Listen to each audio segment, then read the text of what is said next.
Hi, everyone. Welcome. This is Art Venture Encore. We're here for Jen Cushman's Funky Junk Mechanicals Necklace. Is that what it was? Yeah, you got it. Jewelry making with the ever so amazing, well, let me see. She's the effervescent. Is effervescent the right word? That's a big word for a Sunday morning.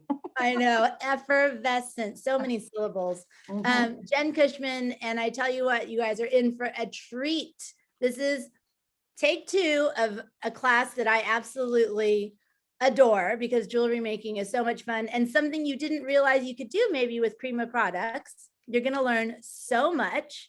So Jen, welcome. Hi guys, I'm so excited that you're here. I put the chat up so I can at least see and read the chat. I just want you to know for structure, if you weren't here on the other one, but if you have structure, I'm in my studio right now and this is my desktop computer that I'm sitting in front of. And then over here where you can just see a little bit of it, that is actually where I'm going to be standing up in front of the camera using the hand camera so you can see what's going on. So I'm going to have to rely on Elena to ask the questions. So you guys will kind of have to ask questions in the chat and then Elena will relay them to me because I won't be able to see the chat while I am working, okay? So but that is not a problem. I am happy to do it. Right now, we just want to show you guys this kit. You should have chain. I have the old chain, but you guys have the bigger chain. You've got these awesome clock bezels. You've got the modeling material, which is so much fun. Hopefully you've used yours to make your molds, which is important because that was your homework. Okay, meaning do it at home before the class. You've got all these cool charms to work with. And Jen, tell them what you were saying about all these charms, like how many freaking charms you guys gave them and how they can do so much. Oh, I made 2 necklaces out of them. Plus yesterday I made an additional little tiny necklace that I'm going to show you. So for people who don't necessarily want to wear a statement piece, I want to show you how you can make an even smaller necklace also using the smaller chain if they still have it. I don't know. So yeah. And that's kind of how the trend is right now too, right? The trend is a little bit smaller jewelry, unless you're really going out on the town. And if you're kind of going out on the town with your little black dress or your black tunic or whatever, then you still want your statement piece. Okay. Yeah. So modeling material, beautiful molds. You guys, this alone is such an incredible value. And for Jen to have included this in the kit, this technique to make jewelry, so fun. So fun. And then also you got wire. Okay. Lots of wire. Jen, I'm going to let you take this away and do your amazingness and teach, because you are so good at this. Let me just spotlight you. All right, here's Jen Cushman. Yay! Hey, thanks you guys. I'm so excited to be here. So my name is Jen Cushman. Obviously, I'm sure you guys know that. I'm a mixed media artist and instructor. And then just to let you know, I also, right when COVID hit, I created a brand new business and it's called Soul Stir Magic. And so I'm also an empathic intuitive and a Reiki master. So I got a lot going on. So it's really fun, but I am super excited to be here teaching live to you guys. And I'm going to go over and we're just going to get started with the class. So I'm going to switch over to my hand camera. Okay. And remember, if you have any questions, Hitomi's here to moderate. So she's here to help. Elena's here. So, you know, it's a smaller class, which means we can chat and ask me anything. Okay. Well, not anything, mostly anything. Oh, don't you dare say no, not anything. She just opened that up. You guys heard it, right? Okay. So there's my camera. And then I'm heading over there. Thanks, Tracy. When I ask her anything, you know, you can be my witness. Okay, so you can see me. This is what we have going on, and I've got all my prep work done. So I think hopefully you have gotten all your pieces out and you have drilled your holes.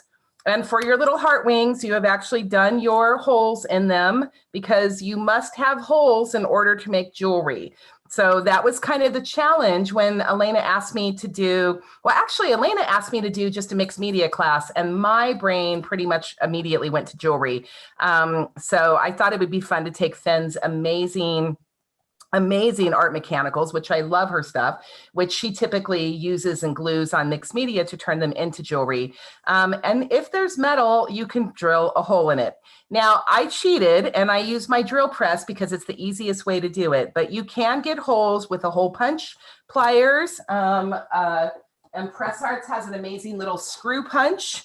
And you can use that to go ahead and put them down. Now you got to have some strength. So you have to put it down. If you don't have that, find a very strong person to help you get the hole punch in. But this is a really nice way to be able to get this tool. I love this tool.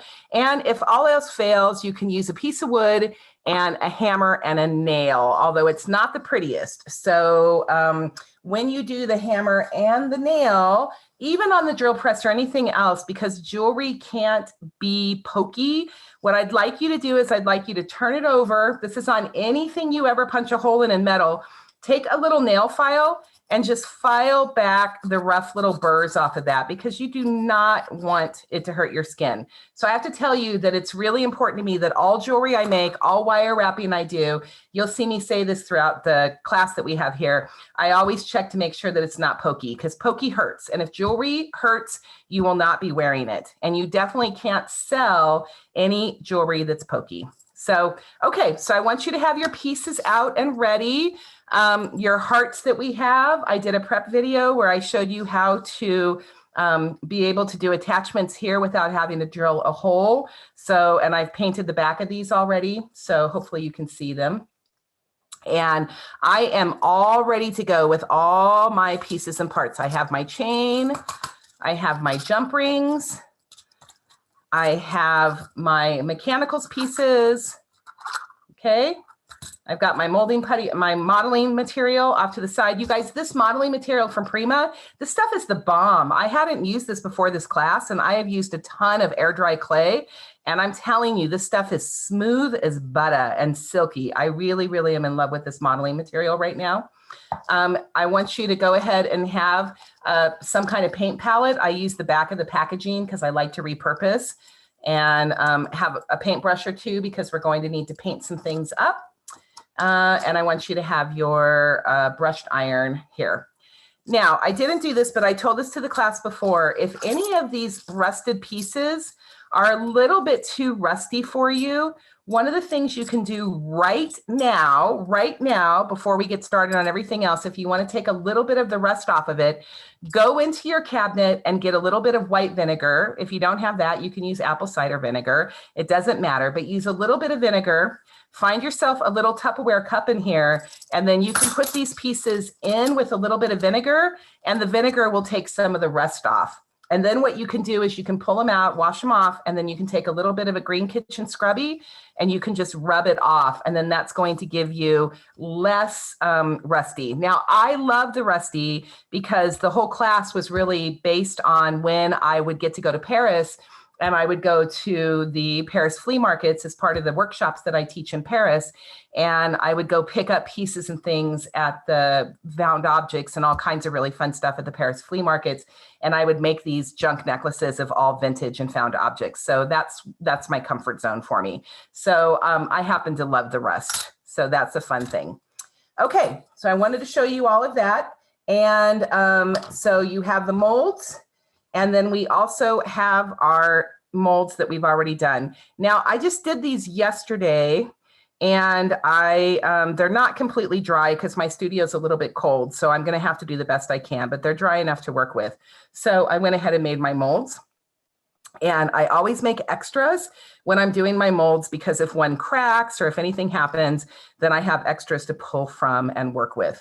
As you can see, it's only dry around the edges. The reason why these are still a little bit not dry is because I just made them yesterday afternoon. And then what happens with this molding putty, this molding material, as it dries, it can actually start to curl up and form and do other things. So what I want to do, at least for the first good 10 hours or so, I will make my molds, and then I actually use my molding, my molds that I have, and I use this as a weight, and I go ahead and I place them on top of it. And then what happens that is as they're drying, it allows them to dry flat and dry straight so they don't curl up on me. I'm going to show you really, really quick. We did the prep material in the prep video, but just for grins and giggles, I'm just going to show you really quick. I'm going to go over making a mold super quick. I know you probably saw the video, but I'm just going to make one, and then we're going to move on to our part of taking these white molds and making them look like real metal. So what I want you to do is I want you to just grab a little bit of your modeling material, roll it into a ball.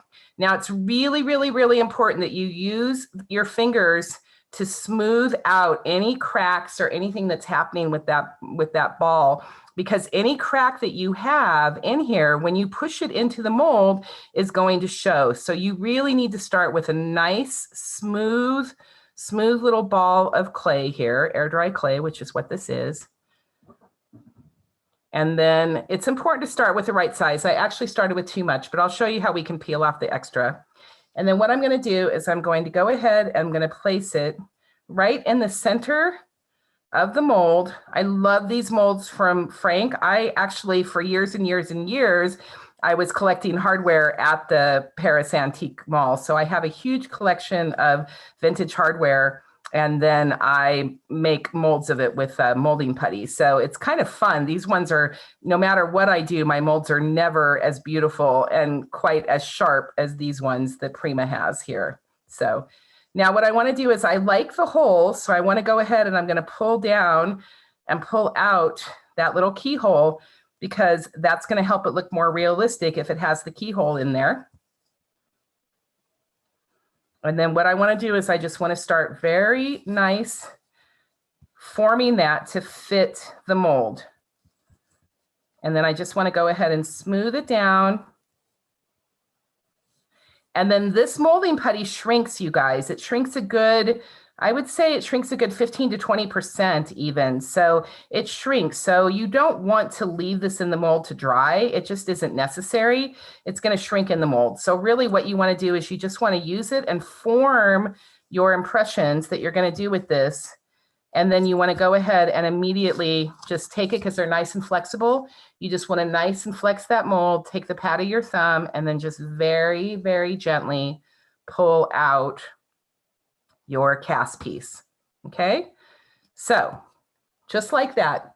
If you have extra any little edges here where the modeling material, you can just take a pair of scissors right now and you can just slice those off, and you can do it immediately. And you would want to do it immediately. You don't want to do it, you don't want to let it dry, because once it dries, it's hard to work with. And then there you go. Hopefully you can see it. It's an absolutely perfect mold. If you don't have sharp edges in the keyhole, what you can do is you can just take your paintbrush, and you can just go ahead and just kind of roll that around. Just roll that around on the inside, and that's going to smooth out the inside of your keyhole. And that's going to give it a nice clear impression there. So it's sharp. One of the things I'm going for is I'm going for realism on this. I want, when people look at this necklace and the centerpiece that we have, I want people to look at that centerpiece and actually believe that it is metal. I do not want them to think that this is modeling clay. And the reason why I attached it to the pocket watch is because that just gives the appearance of real metal. So I've got faux against real. Okay. Okay, so that is how you make a perfect casting. And then I'm just going to put that aside. So that is our wonderful molds and our casting. And you guys, there's so many great hardware pieces on this. These can be used for book arts and journals and mixed media assemblage. And this is a really amazing, amazing mold here that Prima's put together. They've done an incredible job. So the lion's also really fun. You do need to be a little tricky when you use the lion one right around this area. So, okay, cool. Okie dokie. So now we are going to move on, and we are actually going to move on to the castings and making them go from this to this, ta-da. So I want to show you this. This is a great technique. Now, I also want to tell you about these molds. You can use these with modeling. Going back to this really quick, you can use these with modeling clay.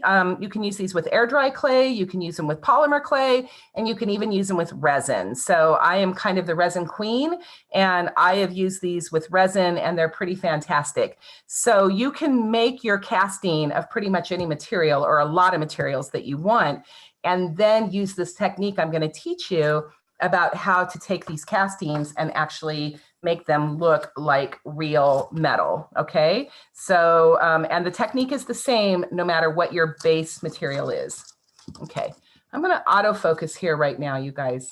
Let me see really quick. I wanna make sure it's nice and clear and sharp. I put this white behind here because the last time I have a wooden table and the last time I taught, people said it was difficult for them to be able to see, particularly when we got to the wire wrapping and the jump rings. So I'm hoping the white background is going to help with that.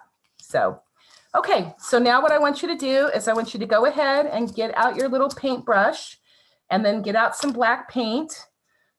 We didn't include black paint because it's just acrylic paint right now, and pretty much you can use any acrylic paint that you want. Anna has some amazing, she has some amazing liquid acrylic in her Art Alchemy. These are really, really beautiful, but they also have a really lovely sheen to it, almost a translucency. And these are great for a second layer to put on top of things, but not so much a base layer, because you want to take this white and you want to make it perfectly opaque. So it needs to be really nice, nice, nice black, okay? So I'm going to go ahead and I'm just going to start painting my casting with this black. And my hands are going to get dirty, dirty, dirty, and that's the way I love it. So I wrote a metal book called Making Metal Jewelry. And when you do metalsmithing, your hands get really dirty. And I wanted to get t-shirts that said, I'm a dirty girl, but didn't happen, but I really, really wanted to. So don't be afraid of the paint and getting your hands dirty. And I know you guys are not, because if you were, you would not be in taking art venture, because this is all about mixed media.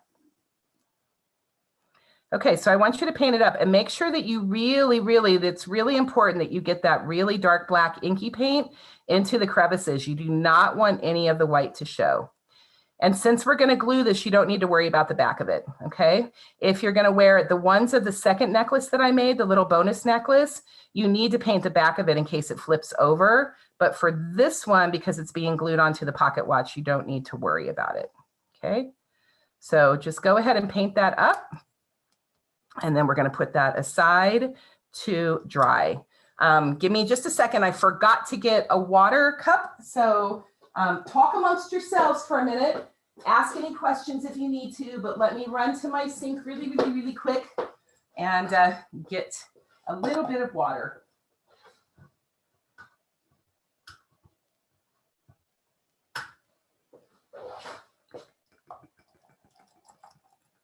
Okay. Actually, I just used my water bottle. I don't need the sink, so. Okay, so after you're done painting your pieces, paint both of these. Actually, I should have painted that, duh. Okay, let me go back, take two. Let me actually go back and paint this one too, because this is in our bonus one. So I need to make sure I do both of these, okay? So we're gonna paint them up. Now in this bonus one, when we did it, because we're not gluing this one onto anything, hopefully you poke some holes in this while it was wet, because if not, then you have to drill it when it's dry. And it's not easy. You can't use that hole punch through it. So hopefully you put holes in there. Jen, Lean's asking if you can use black gesso. Yes, you can, any black gesso, black acrylic, anything you want. Just make sure it's nice and dark and black. Yep. Anything you want. You just don't really want to use the fluid acrylics, okay? Because the fluid acrylics have that sheen to it and it just doesn't give you that nice opaque base. But other than that, you're good. Okay. So this one, I'm going to go ahead. This is the one I'm going to do front and back on. We need a little bit more black paint. This is what I used actually is black colored gesso from Liquitex. That's what I'm using right now. And of course, I'm so messy that I'm wearing a white shirt. And as soon as I opened up that black Liquitex bottle, I got, can you see it? I got a black spot on my white shirt. Yeah. And it was even a brand new shirt. I put on a brand new shirt for you guys today and completely messed it up. I should not have done that. I should have known better that it's mixed media and I was going to be a mess. So you literally have black stuff on your shirt already? I already do. I have a little splotch. Look at this. Can you see it? A little bitty splotch. Yep. Mm-hmm. White and everything. Yep. Of my brand new shirt. I literally just ripped the tag off right before I got dressed and got here. I ripped the tag off and I've already screwed up my new shirt. Anyway. What did you think you were, by the way? I don't know. It's true. It's a good point. Okay. You want to go ahead and paint up those pieces nice and black and inky. Okay. And then what we want to do, oh, I shouldn't have put the stuff on it yet because I was doing this class as if I do my TV. So when I do TV and I do those kind of things, because I've done that, you always have to do stepped out pieces so you can move along, but I forgot the step. So let's see if we can, I'll show it here because I've already done it here, but let's do this. So now after that is nice and dry, what you want to do is you want to take your brushed iron wax. Oh my gosh, I love these waxes. I have fallen in love with Finn's waxes the day that she came out with them. They smell so good. They don't smell like shoe polish like the others.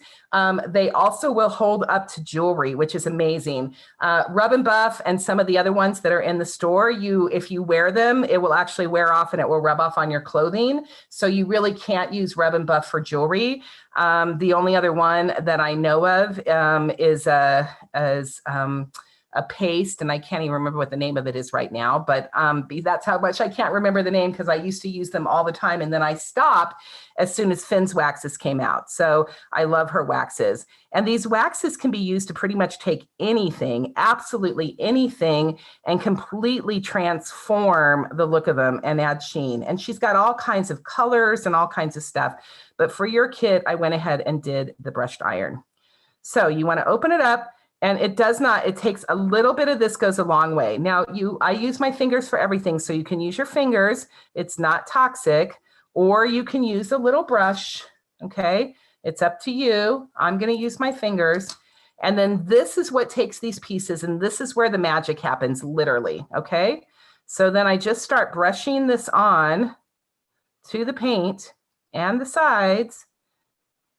Those waxes are truly amazing. They are incredible. They are absolutely the best. Now, this is not, go ahead. I'm sorry, Elena. And Lenine are talking about your artist clothes. Tommy said life of the artist, and Lenine said, I now have dedicated clothes for art venture. I should have had dedicated clothes. If I was taking a class, when I was taking Melody's class and some of the other class and watching, I was in my jammies, and then I didn't care if I got stuff. But now since I'm teaching it, I kind of felt like I needed to be professional. So I don't know why, but I did. So anyway, so I'm going to do this now because this is wet. This isn't doing it quite as well. You really do want to let it completely dry and then do this magic, okay? Because it really helps, but that's what I want to do. So I just want to go ahead and I'm going to, can you guys see this? Can you see how lovely and beautiful that is with all of the waxes on it? Yeah, it's amazing. So, okay. So that's what you want to do is you just want to go ahead and you're going to want to get that going and get the waxes on. Now, the cool thing about these waxes, they don't dry out as quickly as the modeling clay does. So you don't have to put the cap on right away, but I just really get used to putting the cap on things. The modeling material, if you don't put the cap back on, it will start to dry out, and you do not want dried out modeling material. So put your caps back on. Just take a moment, take a breath, and go ahead and put your caps back on. Now, for this part, Lenine is collecting the wax colors. How many colors do you have now, Jen? Oh, you had some of her original waxes. Huh? I have, yeah, I actually have these right now because I have them in the tubes. And these, I don't think they make them in this tin anymore, right? Like the shoe polish tins. No, not anymore. Yeah. So I have all of her originals. I was fortunate enough that I taught art is used, and I taught in the class right next to Finn. And when the class was over, Finn gave me a full set of all of her sample products. So I was like, woohoo! That was pretty exciting. So I got to rub elbows I got to rub elbows with the person who matters, you know? So you totally scored. I did. So vintage gold and aged brass. And what I really like to do now, you know, this project looks really great with just the brush iron. And because the kit was already such a full kit, as much as I would have loved to have also added the aged brass or the vintage gold in there, I wasn't able to because Elena actually said no to me for a first time ever. And didn't let me get too crazy because I always went a little bit crazy. But Lenine and those of you that have it, I like to go ahead and just add more colors because it gives it more depth. And then the key to doing this, the technique to really make it look right, is that you're just very gentle of where you're adding your waxes, okay? It's kind of like when you paint, you don't want to just paint the whole in mixed media. You don't just want to paint the same thing. You just want to paint spots. And so I'm going to go ahead just to show you how beautiful it is and just to whet your appetite to buy more of these fabulous things because they are really, really, really fabulous. And these waxes are worth it because they go so long. Like, again, I taught that class with Finn, when she first came out with these, which might've been 5 years ago now. And I still, even 5 years ago, as much as I use it, like, look how much I have left. So seriously, you buy a 10 and you'll probably have it for the rest of your life. Jen, I can't wait. Can we go back to me saying no to you? Ha ha ha. Ha ha ha. Why don't you tell them that me saying no was only because you went crazy on your kit? I did. You guys, I went a little overboard. I was like, when she first brought up and said, hey, can you teach something wearable art? And so of course I went jewelry and I was like, well, you know, jewelry is more expensive and it takes more to do it. So I didn't really know what I was going to create. I kind of went on and then I asked Prima to please just kind of send me various things so I could figure out what I could make from it. So they were incredibly kind and loving and supportive to the artist. And they let me just kind of play with a bunch of different things so I could come up with this. And in the end, I could have just gone with these, but then it would have been sad, Elena. We had to have these because I know. We need the mix. And then we didn't have to have the wings, Elena, but you know I love hearts with wings. So anyway, so yes, Elena was not very good about saying no to me, but she did stop me before it became $100 kit because it was about ready to get there. So yeah, it was. Anyway, so here's just adding all the different colors in it. Okay, so I pulled from my stash. I added brushed iron. I had a little bit of this wax Sierra, I don't know. And I add a little bit of the vintage bronze, but you don't have to do that. It actually looks amazing with just the silver. Okay. Okay, can you come closer to the camera because it's not showing up so great. There you go, because it's a little bit like, there you go. Okay. Yeah. Then they can really see what the heck you did. And then here's the thing too about these, Lenine, I know you do boxes and other stuff. And I know some of the other projects that have been around, including Finn's projects, you know, these are amazing. So this piece is done. You can just spend an hour in your studio, just casting, you know, taking these castings, taking your paint and just having them ready. That's what I do is I work in components. I work because I don't get like 8 hours to make art at a time. So I will go ahead and make processes. So I'll make a whole box of these things. So then when I'm ready to do something, I have a whole bunch to choose from. So that's kind of the way I work. So that's fun. It's efficient that way. I like to be efficient. So, okay, I'm going to put this back down. I'm going to autofocus again. Let me know, Elena, that was great. Let me know when you need me to move up to the camera and I will autofocus that whenever you need, okay? Thank you. So thank you. So I'm going to go back with this one and I'm going to do just the brushed iron so you can see how beautiful just the brushed iron is. And it's just a really light touch, okay? So you just want to, and look, I got way too much on my finger there. It's actually, a dot is a lot in this. So I'm putting it in the paint palette and then I'm coming back. And you really just want to hit the highlights of it. That's why you're starting with such a black base, Lenine, you know, with the gesso, it's perfect. But you're really starting with that back base because you need the highlights and the lowlights. So you need that really, really, really dark base in order for the highlights to pop. So that's why I like to start with that. Now I can come back. I can even take this further and really do this. I have a lock that I worked on. I tell the story that I have this lock that I cast, that I got this amazing lock from France. And I worked on it and worked on it and worked on it. And then I wore it up and then I put it around my neck and I came in and my son, who was 8th grade at the time, looked at me and he's like, Mom, you're wearing a lock on your neck, because he didn't think that was so much fun. And I was like, yes, nailed it, you know? So I took a resin lock. And so the way to do that is really to come back and layer. So, you know, come back with some dark colors. So I don't know if you can see it, but I'm coming back and I'm actually going to put a little bit of fins. This is where the translucents are really wonderful at this point.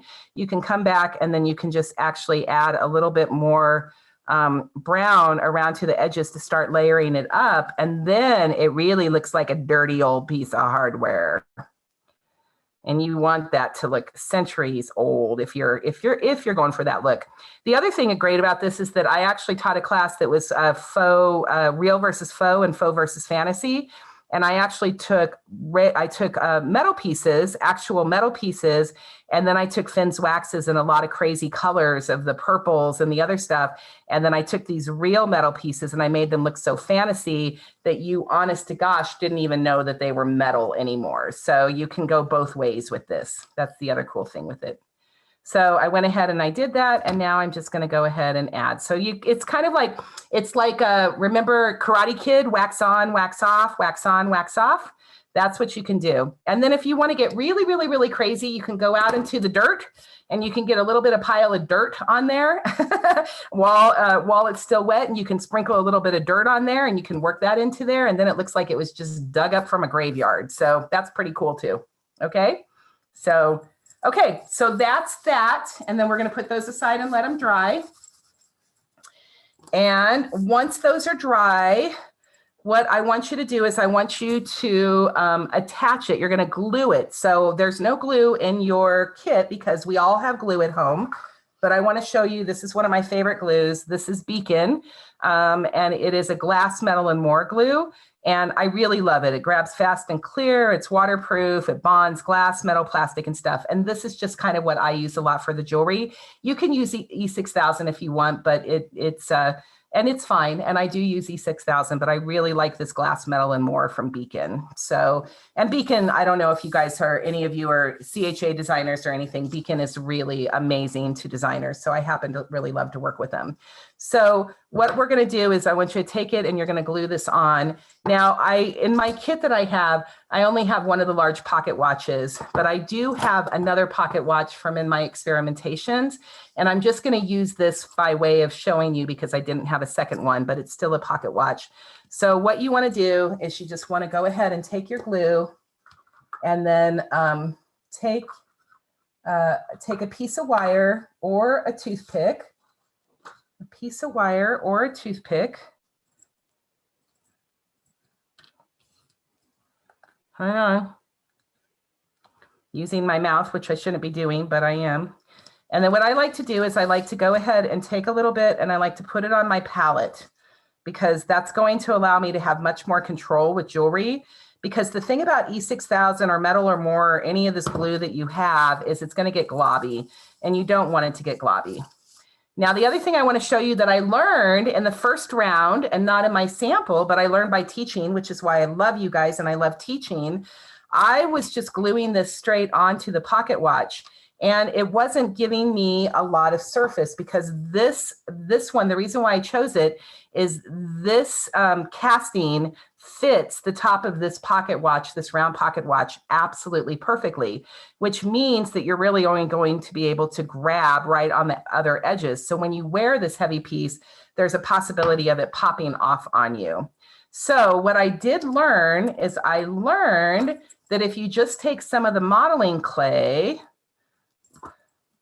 and you fill the cavity of the pocket watch, right?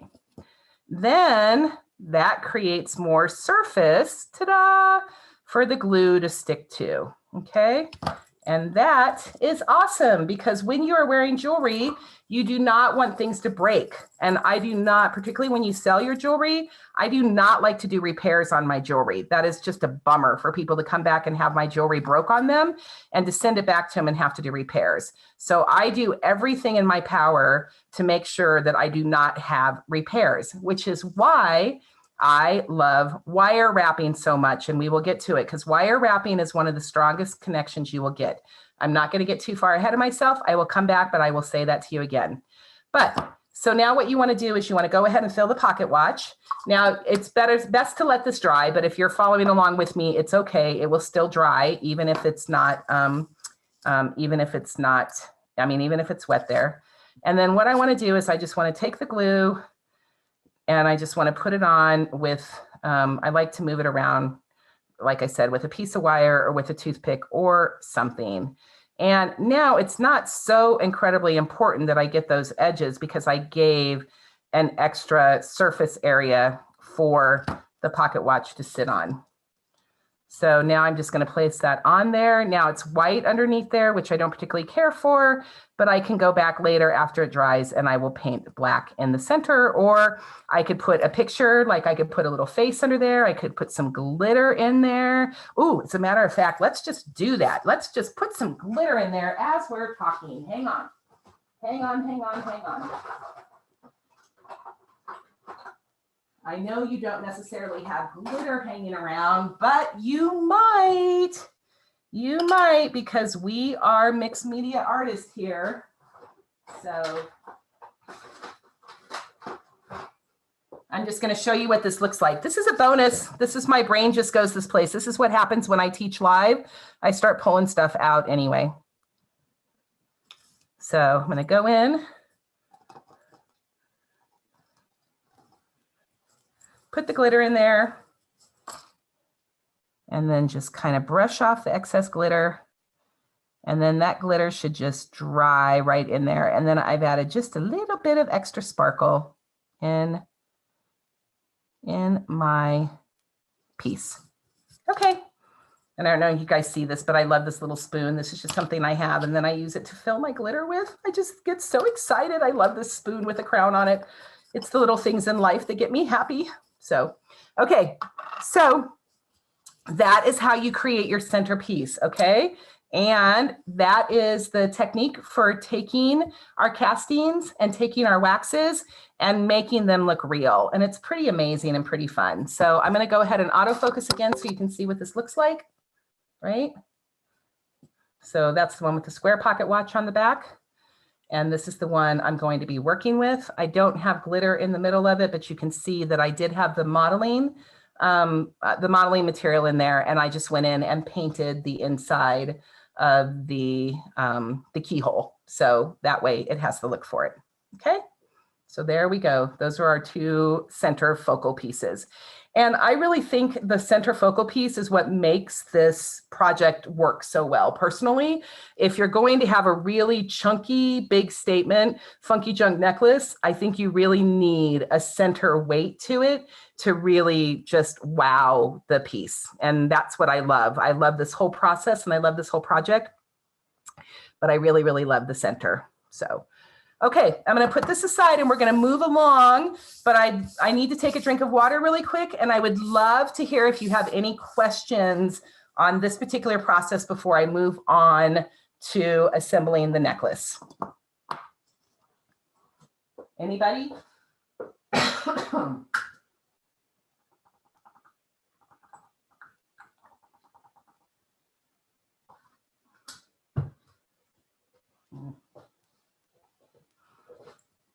Okay, you guys must be really, really good, and everybody must have got that because I don't seem to have any questions right now. So that's great. All right. Okay. So Lenine said, what do you do with the epoxy piece that curl? Yeah, so the epoxy piece that curls, you're going to have to just put that on a different project. So hang on to it, put it on a different project. You can put it on Lenine, like the projects that Finn did, you know, where she has her beautiful, where she has the watch and the other things. You can go ahead and stick it on those projects, and then you can kind of put some glue and then paint it up, or you can put something around that. but that's the problem with the curled pieces. Once they dry, there is no way to straighten them out again, which is why I gave you that wonderful little tip of actually using your mold, your actual mold, and putting them down on there, excuse me, to have everything dry straight. So reuse them, but don't use them for jewelry. That's the answer. Excuse me again, you guys, I got a tickle in my throat. Let me take another drink of water.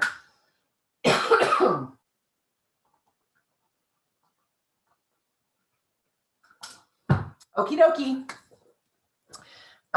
If there's anything more on the molds, let me know, because I'm getting ready to move on to the next step.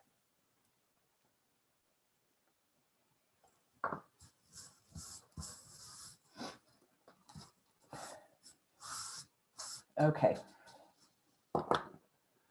Okie dokie, putting that away, coming back to that later. Putting that away.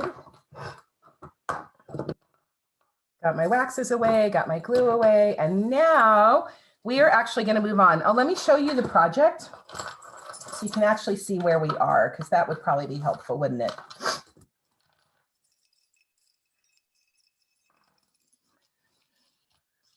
So this is the exact necklace that we're making today, okay?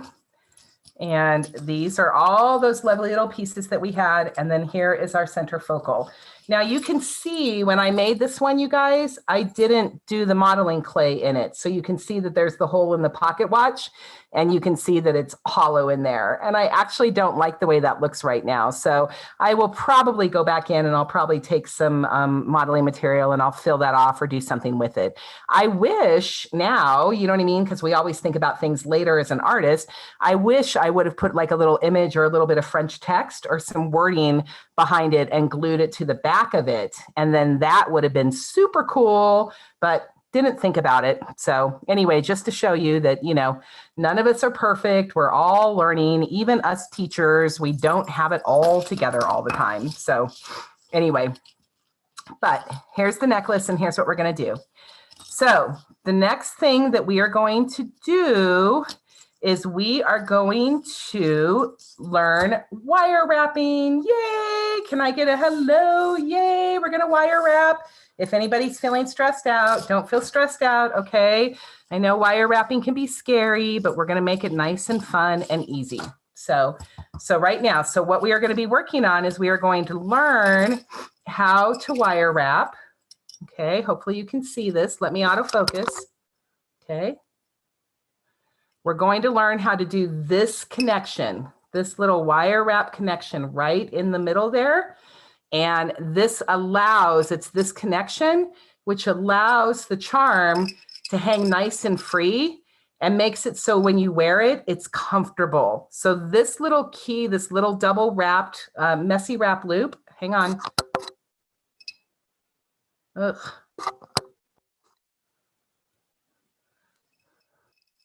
Hang on, guys. I'm trying to do the autofocus. Hang on.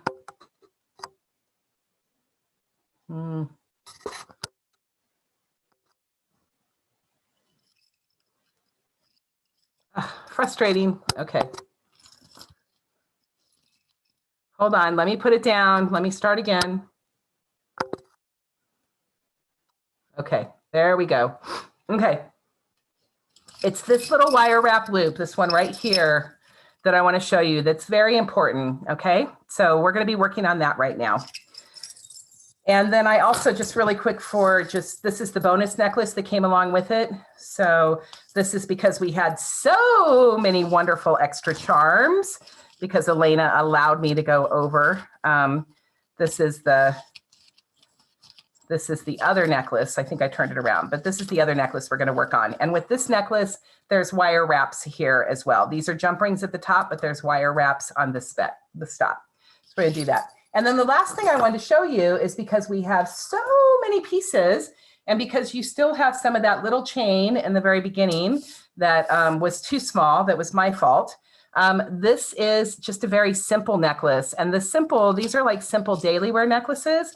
And it's so super cute because it's just one of the little bitty hearts with wings. And then I added some beads and I did my wire wrap connection here. And then I just put some jump rings, and then I put a little lobster clasp at the end with that little tiny chain. So this is such a fun little daily wear jewelry. This is a piece that you can wear, you know, with jeans and a t-shirt. And this is kind of more trend right now, is to wear these littler pieces. But I wanted to show you as options of how much stuff you have in your kit and how many pieces of jewelry you're actually able to create. So, okay.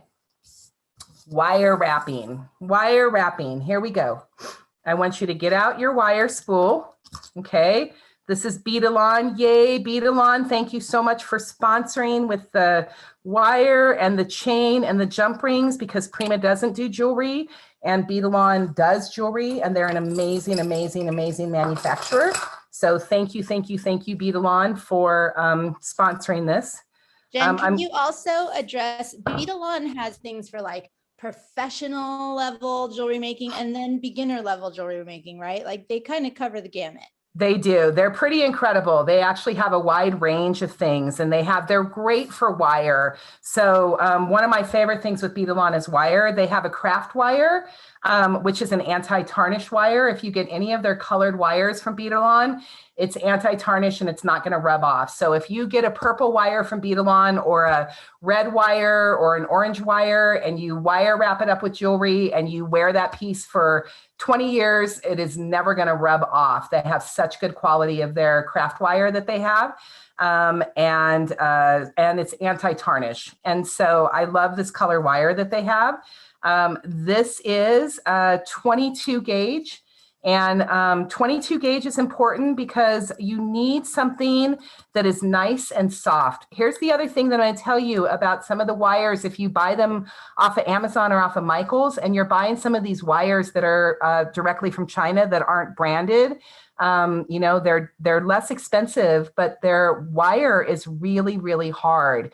If you have ever bought head pins from Michael's to try to make jewelry, and you cannot figure out how to make a wrap loop on them, it is not you, it is the hardness of the head pins. So I just want you to know, if anybody actually was doing wire and doing jewelry and you gave up because it was too hard, most likely it's not you, it's the material that we're using. So it's really important to get a nice, soft, flexible, bendable like butter 22 gauge wire to do this. And that's exactly what we gave you in the kit. So, and the other thing about wire wrapping is there are some of you in here that are beaters, Lenine. I know that you're a beater and you probably do the beater wraps, which means they are perfect 3 little wraps on top of each other. That is a great wrap to do, but that's not the wrap I'm teaching. I am teaching the Jen Cushman mixed media, the messier, the better organic wrap. Okay, so it takes the pressure off of it. And when I was writing the book, Make 'em Metal Jewelry, I was asking a friend of mine what my style was, and she said, messy but cool. And I was like, I'm okay with that, messy but cool. So, so what I want to do is I want to cut off some wire. So here's the thing, because I always teach technique. I always teach proper jewelry making technique. It's just in my blood. I can't do it any other way. So when you are using your flush pliers, and you want to cut, these are also Beadalon pliers. They also have tools, you guys.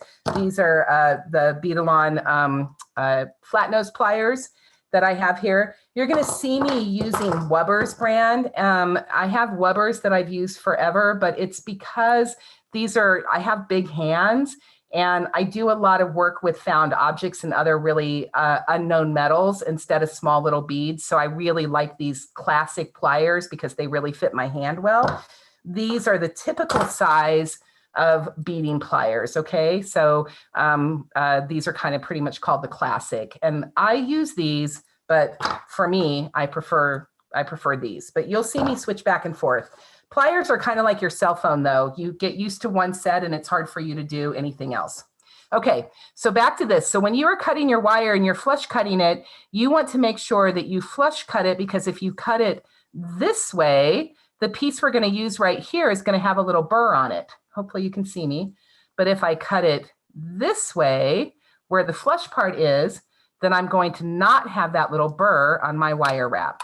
So I want you to cut yourself a good piece of wire right now, because we can always cut it off, and this wire is not sterling silver, it's not expensive. So it's better to have too much and cut it off than it is have too little and then not know what to do with it.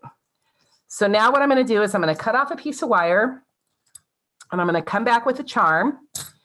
And now I want to tell you guys, all of these charms that we picked, you can do these with just jump rings alone. So if you want to skip the wire wrapping portion of this class and just make this necklace with jump rings, you totally can, okay? I made it so it could be as easy as possible, and I made it so anybody can learn to do jewelry and that everybody can do this as a jewelry making class. But as Elena knows, I can't teach you all a jewelry making class without teaching you the actual techniques of how to do it, because that's just the way I'm wired as an instructor.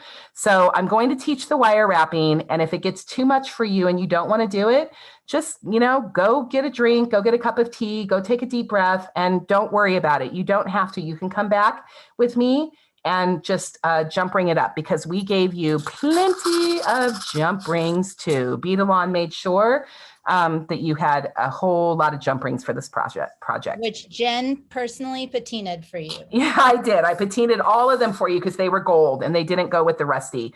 And then my daughter and her best friend and me sat and we counted out 25 or 30 jump rings and put them in little bitty baggies and sent them all off. But I love you guys. So of course we're going to do that for you. So, okay. So I'm going to start with this one, I think, because it's just an easy one to start with. Okay.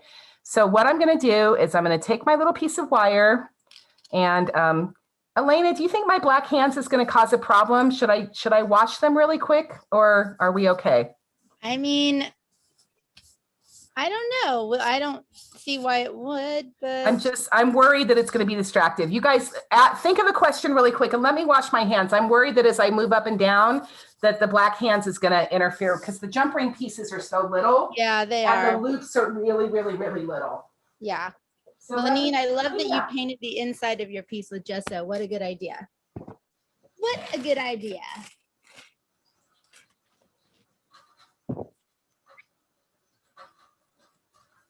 Let me just scrub it off and look like a jewelry maker for a moment. And not a mixed media artist? And not a mixed media artist.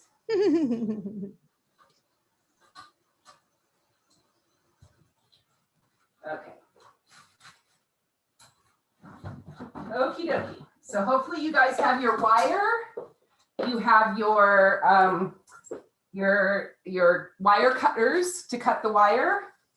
You have a pair of round nose pliers. These are the ones that have round, that's got the round nose to it. And you have a pair of chain nose, or you have a pair of flat nose pliers. That means that they have this nice flat inside, and then it's important. So I'm going to give you a little bit of instruction about pliers. So your round nose pliers are made for loops. You make loops with these, and that's all you do with them, right? They are loop making pliers. You do not do jump rings with them or other things. So you can, but to save your pliers and to use them as they are meant to use, you make loops with these. These are what you use to open and close jump rings with. And this is also what you use after we make our loop and our wire wrapping. This nice little tip lets you tuck the end of the wire, into the knot and that you have. They're also good for just crimping and making your loops, just kind of forming your loops. And then there is these pliers, and they are bent nose pliers. And you do not have to have bent nose pliers. You can actually use 2 pairs of chain nose or flat nose, but the bent nose are actually purposely bent up so that when you're opening and closing jump rings, it makes it easier for you to see the jump rings. So that's what the bent nose pliers are for. So these are really, really good if you're going to do a lot of jump ring jewelry or chainmail jewelry or something. And once you invest in these tools, truly, well, not even really the jump nose. Once you invest in these 3 tools, you are good. You can pretty much make any jewelry you want to with these 3 tools, okay?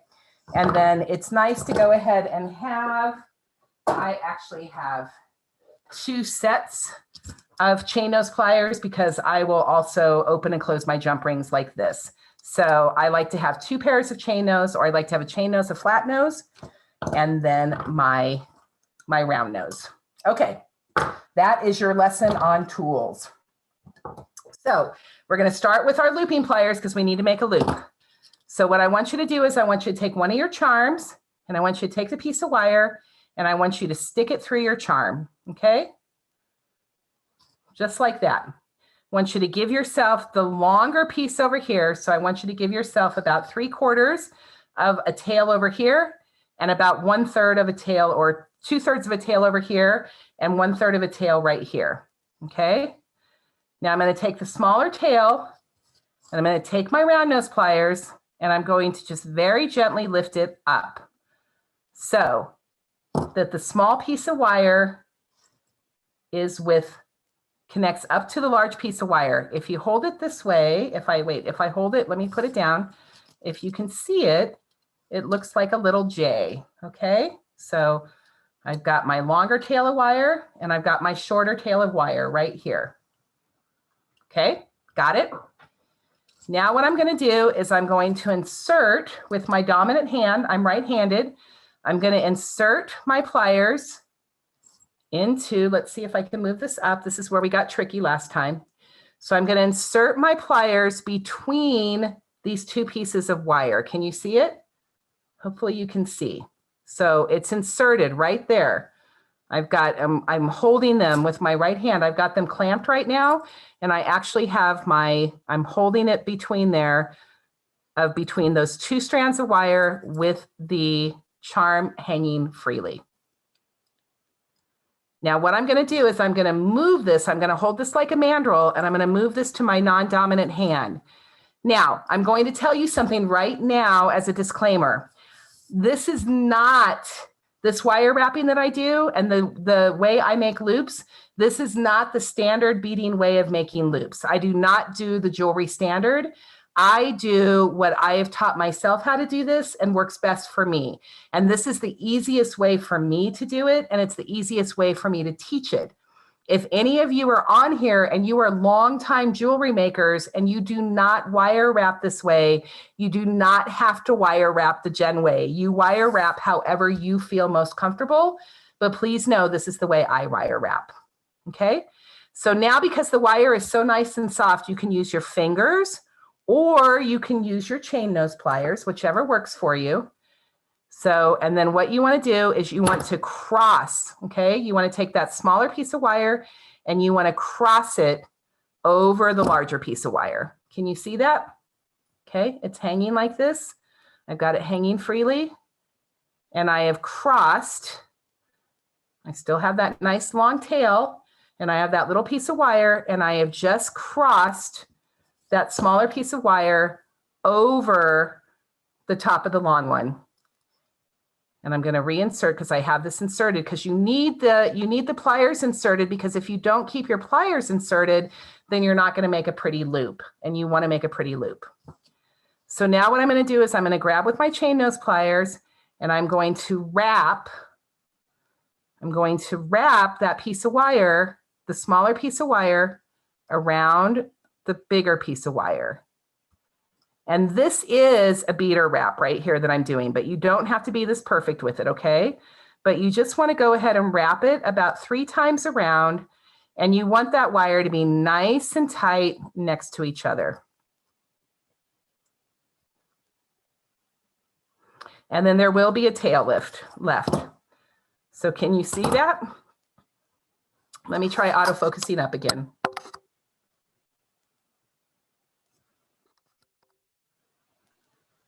The camera work is good, Jen. Okay. So I'm focusing that up. So you should see 3 little pieces, right? 3 little wraps right against each other, right nice and tight. And then you can see that I have this little bit of a tail. So I'm going to come back in with my pliers, again, the flat nose against here, and I'm just going to cut off that tail and get rid of that piece. Now I'm going to use my chain nose pliers, not my round ones, and I'm going to take that little bit of a piece that's on there, and I'm just going to kind of crimp it down so it's not pokey, because we do not want pokey. No pokies allowed.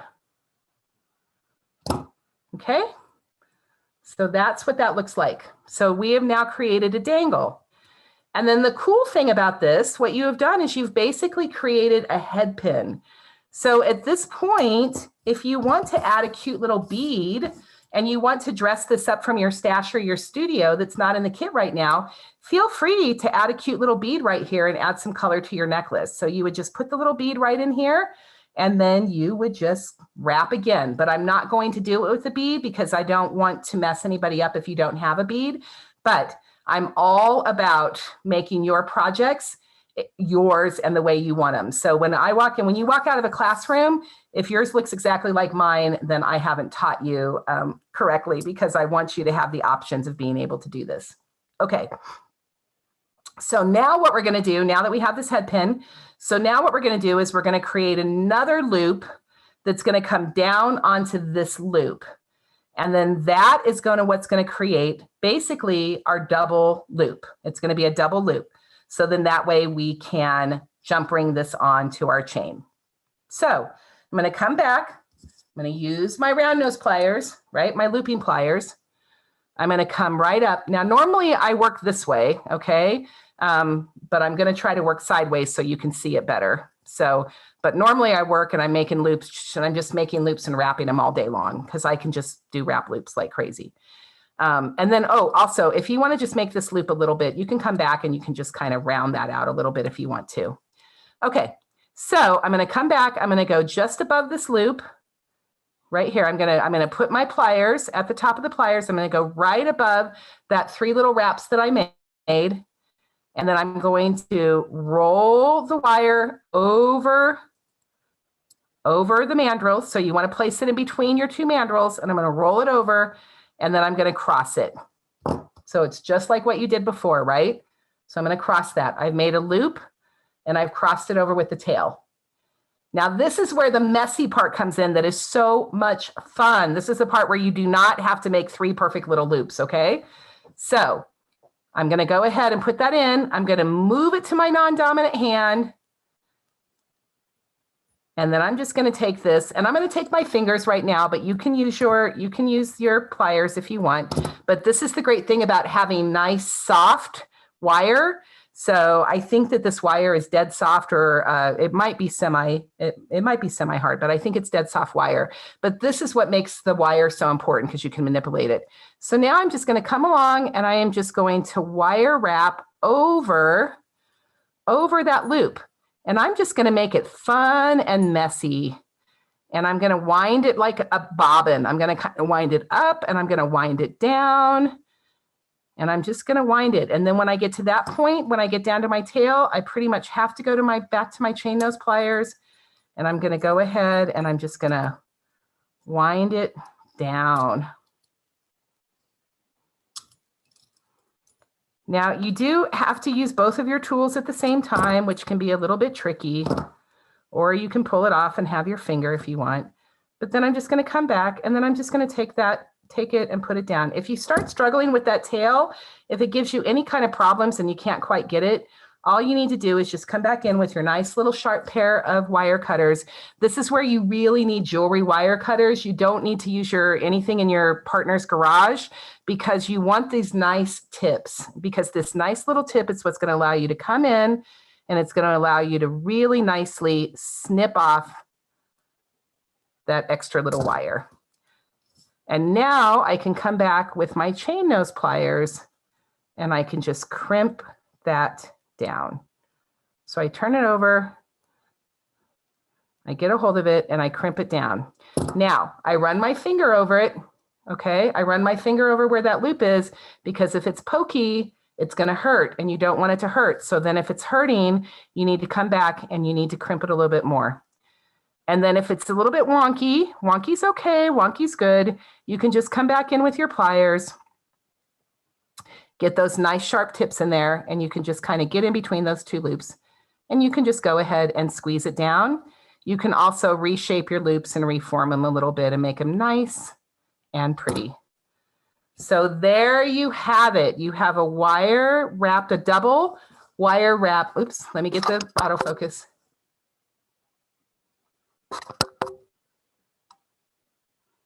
Okay.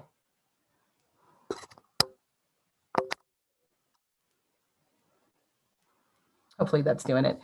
You have a really nice double wire wrap loop right now. And then what happens is when we're going to go ahead and put these on the chain, again, that wire wrap loop is just going to give it a dangle and a movement that is better. It's better and stronger and more secure than just using the jump rings alone, okay? And then as an advanced technique, I actually, when I make my pieces, I don't even jump ring them to the chain. I wire wrap directly onto the chain. Now that's advanced, and I don't expect you guys to do that right now, but I want you to see that. And the reason why, or at least I want to tell you that, the reason why I wire wrap directly to the chain is because that is the strongest possible connection. And those jump rings are probably not gonna, those jump rings won't come loose. I won't lose charms, and I won't have to do jewelry repair. But for you at home, for your own stuff, for your own pieces, for pieces you're making for family and friends, jump rings are perfectly fine. Just know that wire wrapping is the strongest connection that you can possibly have, okay? So, okay, I'm gonna do this one more time, and I'm gonna do it a little bit quicker because I made sure to do it super slow, and I wanna make sure that we have time to get on with our class, but I wanna show you how to do the wire working, okay? So I'm gonna go back, I'm gonna grab another charm. I'm gonna get another good, 5-6 inches of wire. The difference between a messy loop and a hot mess loop is the amount of wire you have. If you run out of wire before being able to make a nice little messy ball, then that looks like a hot mess. And so it really is about wanting to have that nice little wire wrap ball, that little bobbin kind of looking ball to it. And the only way to really get a good messy loop is to really make sure that you are using sufficient amount of wire in order to make the messy loop. Okay, so I'm going to do the same thing. I'm going to come back in. I'm going to come to the top. I'm going to take my nice piece of wire. 2/3 of it, I'm going to leave it long. 1/3 of it here. I'm going to fold that little end piece up like a J. I'm going to stick my chain nose, my round nose pliers. I'm going to stick them between the two pieces of wire and above the charm, two pieces of wire. Move it to my non-dominant hand, so I'm using it like a mandrel. And then what I'm going to do is I'm going to take it, I'm going to come back with my non-dominant hand, and I'm going to wrap 3 times around.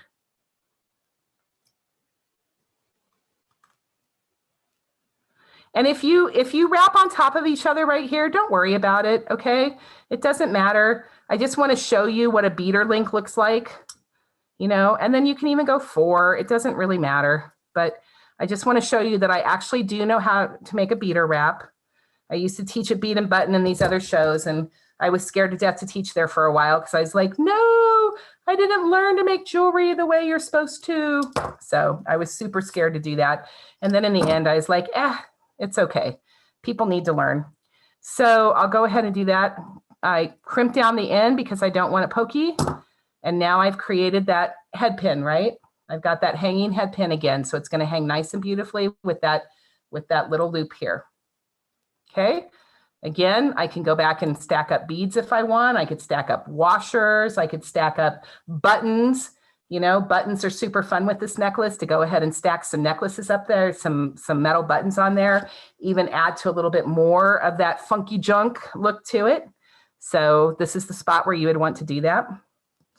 Now I'm going to go back, and I gave myself a lot of wire here, so I may end up cutting off some wire. We'll see, because you want to be able to make that nice ball, that little bobbin ball on there, but you don't want so much that it just looks yucky. So it's kind of one of those things. So now I'm going to take my pliers, my round nose pliers. I'm going to come up to just above that ball, right? Not the ball, just above the wrap. I'm going to come up just above the wrap. And then I'm going to take it, I'm going to bend it over my pliers to make the loop. and then I'm going to cross it. Okay. I'm going to take this off so you can see it. Okay, it's that little double loop there. I'm going to put my pliers back into it. Change to my non-dominant hand. And then I'm going to use my fingers and I'm going to wind and wrap and wind and wrap up and down, up and down. And because this is a bigger charm, I think it's good that I'm using all of this wire. So it's just creating a nice, lovely little ball there. Now use your pliers instead of your fingers if you're more comfortable with it. I'm just super, super comfortable with my fingers at this point in my life and my career of making jewelry. So now when I come back, I'm going to take that loop. And I'm just going to crimp it down. And again, if you're struggling, don't struggle with the wire. I'm struggling with the wire a little bit. Don't struggle with it. Just go ahead and cut off that extra little bit. And then come back and then press it. And then when I was talking about tucking the tail, that means you take the end of wire, this little piece, this little end of the wire. I know it's hard for you to see, but this little piece of wire, and then what you want to do is you just want to take it and you want to take the top of it and manipulate that to where it's just tucked in under the other little pieces of wire. And then that way there's no pokies whatsoever. Okay, so that is the double wrap loop. Let me put these down so you can see them. Okay. Okay, hopefully, and breathe, breathe, breathe, breathe. While you are wrapping wire, make sure that you breathe, okay? Does anybody have any questions at this point? Are you good? I'll come over to the chat and take a look and see.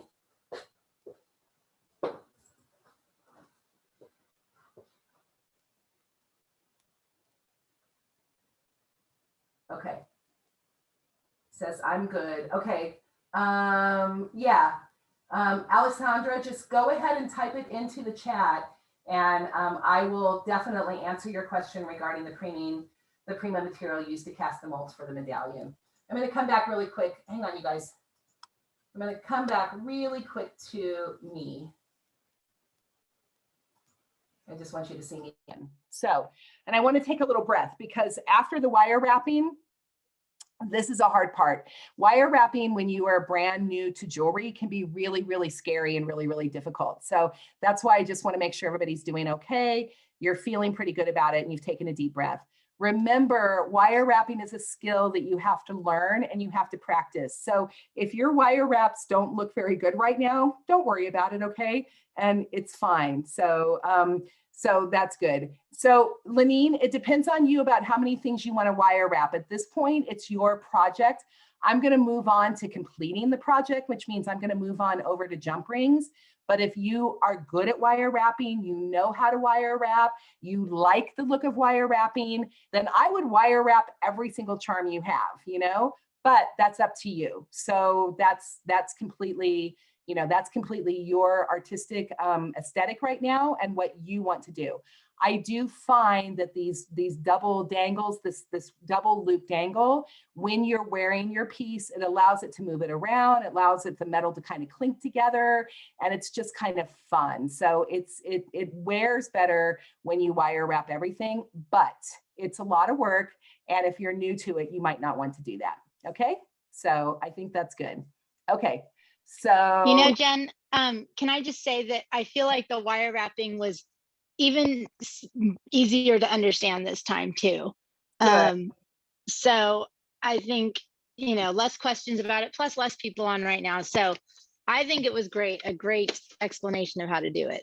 Thank you. I appreciate that. I struggled on the first time showing it, and I struggled with the camera. So we definitely got that fixed for you guys. And then Tracy says, it hurts my hands. Now, Tracy, if you have arthritis, anybody has any hand problems or anything else, do not do this technique, okay? There is nothing in you that needs to do this technique. You can easily make jewelry with jump rings, and you can easily You know, you can easily just do that. Jump rings are so much easier to open and close, and we're going to get to those. So Tracy, don't wire wrap, let it go. There is nothing, you guys, when we are making art should not hurt. Now exercise, you know what I mean? It's like exercise should probably hurt, you know what I mean? A little bit, no pain, no gain, or at least, you know, when I'm swimming and I get done and I'm like, but making crafts and doing jewelry should never hurt. If you don't like it, don't do it, okay? I'm just thrilled that you guys are here with me and you're willing to even learn jewelry instruction from me, particularly when this is mostly, you know, I'm the only jewelry maker here. So I love that. So, okay, good. Okay, you guys, I'm gonna move on. You don't have any questions. So I think I'm going to go back, and we're gonna go back to assembling the piece now. And we are going to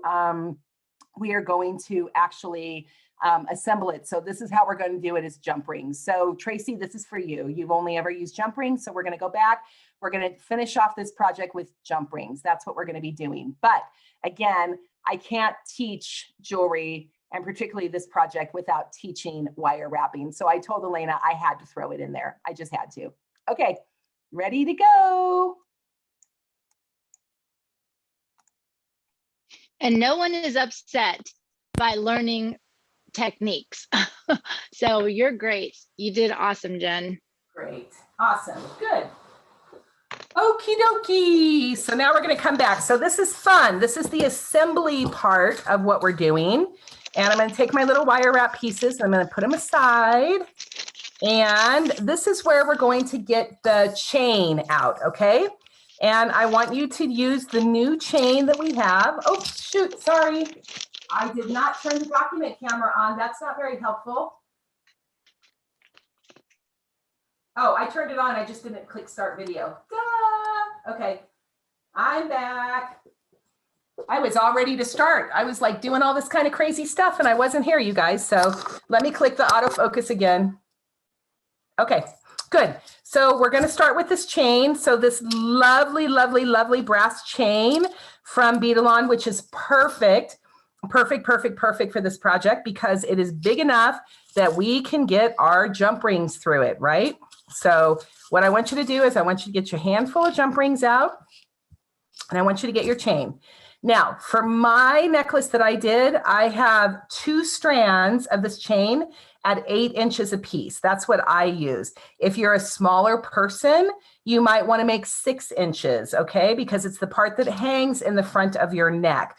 So if you're a smaller person, a little person, you might want 6 inches. If you are an abundant woman like I am, you might want 8 inches. You know, if you want it even bigger and you want more room to come back later and add buttons and baubles and things, and you're just going to go all out on this piece, maybe you're just going to make one statement piece and you're going to add all of the charms to it and not make a second one. If you're going to do that, you might want to give yourself, 9 inches, 10 inches kind of thing. So it's fine. But for my purposes, I'm going to use about 8 inches. And I don't have I don't have a ruler here right now, so I'm not going to rule it, but I just kind of am eyeballing it and I know what I have. Now, the cool part of this chain is you can open and close it because it actually is like just jump rings put together. So you can take your chain nose pliers and find the split at the top. So find the split of the ring at the top. And then when you do jump rings, what you do is you open and close, you do it, you twist. So it's a twisting action. That's what you do. Oops, let me see. That's how you do jump rings. You twist it open. You never splay a jump ring open, okay? Because if you splay a jump ring open, if you go woo like that with it, then it will never go back together. So the only way for it to actually correctly go back together is to twist it open. So I'm going to go ahead and twist the edge. And I'm going to pull it off. And then I'm just going to go ahead and I'm going to close up that jump ring, which means I twist it back together. And make sure you twist it so that those 2 split rings actually end up perfectly in line. When you hold your jump rings up to the light, when you hold your jump rings up to the light, you shouldn't see a space between the split rings. That's how you know you have closed your jump rings well. Now that one I didn't do so great sometimes. So let me try it again. You can actually see it.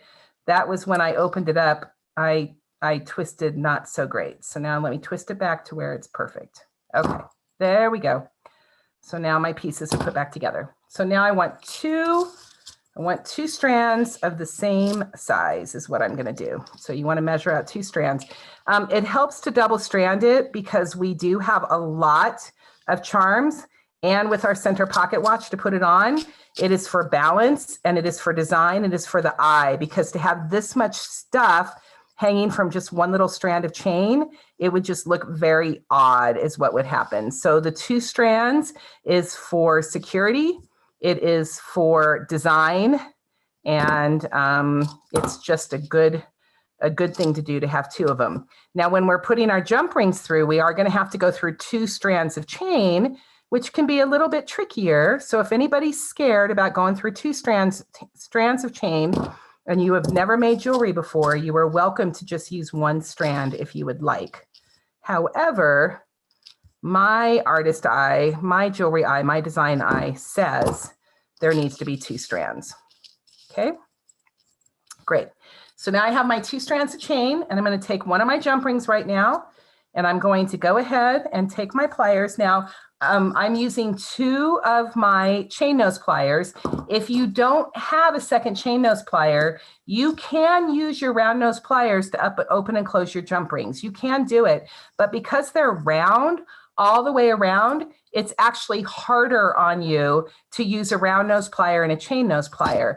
The reason that makes chain nose pliers so secure and nice when you are actually doing your work with your jump rings is that the inside of the pliers are flat. And that's what makes it easier to hold them. So you have much more stability and security. So that's why you really don't want to use your round nose pliers for anything other than looping pliers. Okay, that's the reason for it. So so with the 2 flat pliers, I'm actually going to go ahead and use my bent nose pliers because I think it's going to help you be able to see the opening and closing better. So now what I'm going to do is I'm going to put my chain nose pliers on one end, my round nose on the other, and I'm going to take my jump ring and I'm going to twist it open. Okay, hopefully you can see that. It's twisted open. I'm going to thread it through one end of the chain and thread it through the other end of the chain. And I'm going to come back and I'm going to close up my jump ring. Now, this is something to do because jump rings, so this is a tip that I teach a lot and I love this tip.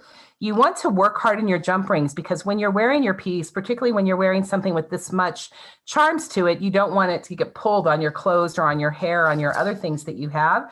So you can work hard in your metal and you can work hard in your jump rings. And the way to do that is instead of just closing them up once, you actually do them about 5 times, 3 to 4 to 5 times where you click it into place. So you actually go open it and then close it where it goes across away from each other. Put it back together, open it, close it, open, close it. And you can do that about 3 times and that work hard into your jump ring and it makes it much more secure. And then you want to close it so that that split ring is perfectly back together again. And there really is not any light being seen between your jump ring. Okay. So we're going to come back and do the same thing on the other side.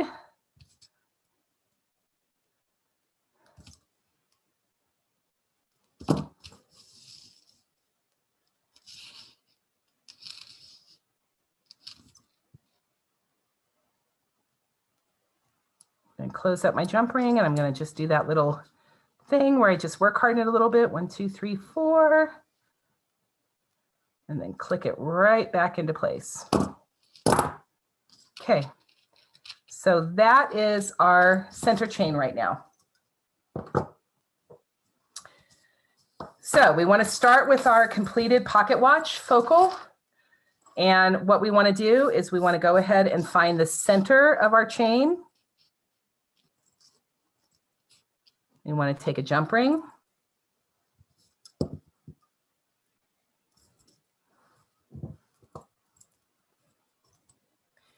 We want to open it.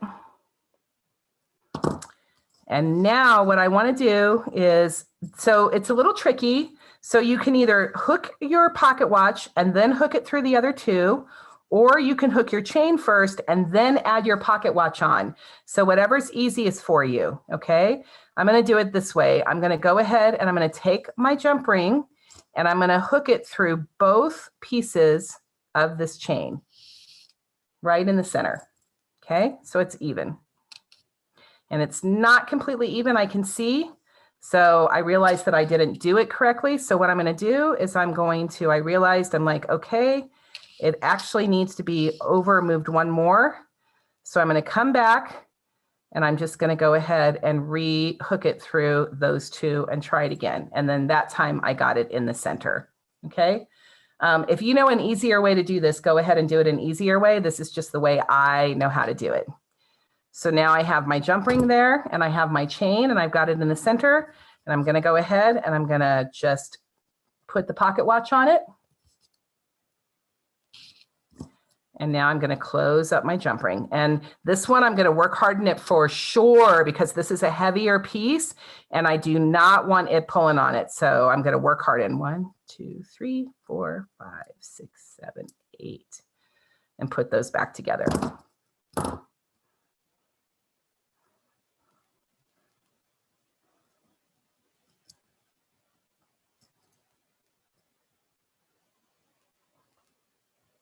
Hang on the chain, make sure. Okay, good. Okie dokie. So now I have my centerpiece set. And I've got it going through both of the pieces of chain. Okay, now what I want to do is I want to start playing with my charms, and this is design, okay? So this is the design area that we have.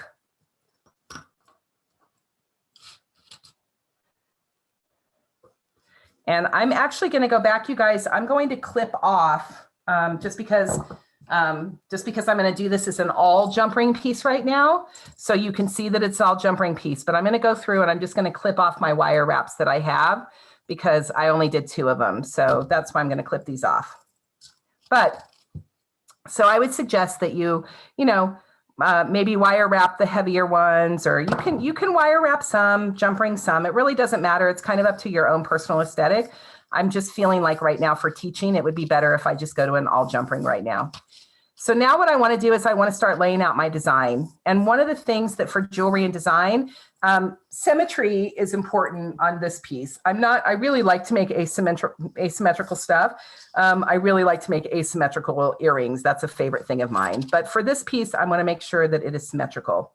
The artist, the answer right here is really a little bit too rusty for me right now. So I'm actually going to just kind of clean it off. I didn't soak these in vinegar. The last time I did this class and the sample that I did soak these in vinegar.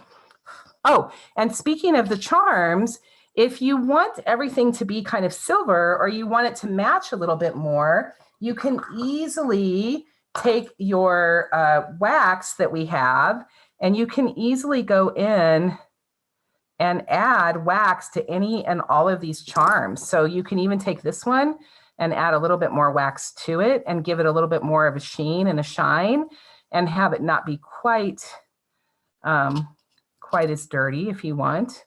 I actually am going to do that with this one. That's what made me think of it, because I love that this says art is the answer. I love the words on it. I'm all about the words. I don't know if you guys know this, but my previous life, my beginning career in my life is a journalist. That's what I have my degree in, is journalism. So for me, words are really my natural talent, and art is kind of my passion that I have had to come and learn how to do art, but words come really easy to me. So I am all about the words.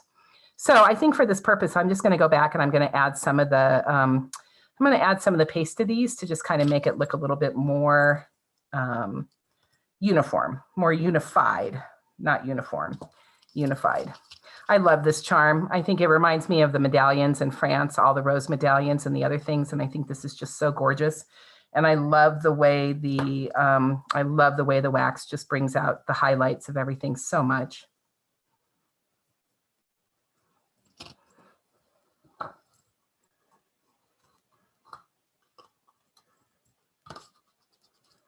You know, one of the things I love about taking art classes from other instructors is I love seeing other artists' process of how they do things, because we all do things so unique and so different. Even jewelry making techniques, which the thing that's awesome about jewelry is once you learn the beginning of techniques of jewelry, it's really a lot of repetition. You do the same thing over and over and over again.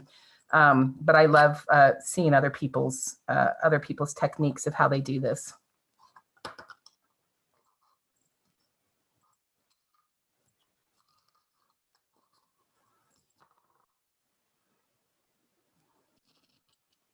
Okay, so right now what I'm doing is I'm just starting to design, and I'm just kind of starting to lay out what I want. I'm adding wax to everything, but I'm also kind of laying out the design that I want, which means I'm going from largest to smallest here.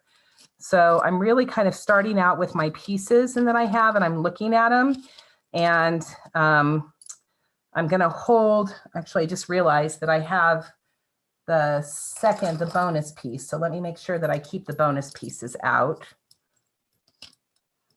So this is the bonus. So there's this one, and this one, this one, and this one. And this one, this one, and this one. Okay. These are, you guys, these are the ones that I used in the bonus piece. So just so you know, if you actually want to make the bonus one, these are the ones that you're going to want to hold out here for it. If you want to make the exact sample, I think. Yeah. Yeah. Okay. So I'm going to put those ones aside so I don't mess with it. So then that way I know what I have left. So I have these. Love this one that says create magic. Magic's one of my favorite words in life. That's why I named my business Solster Magic.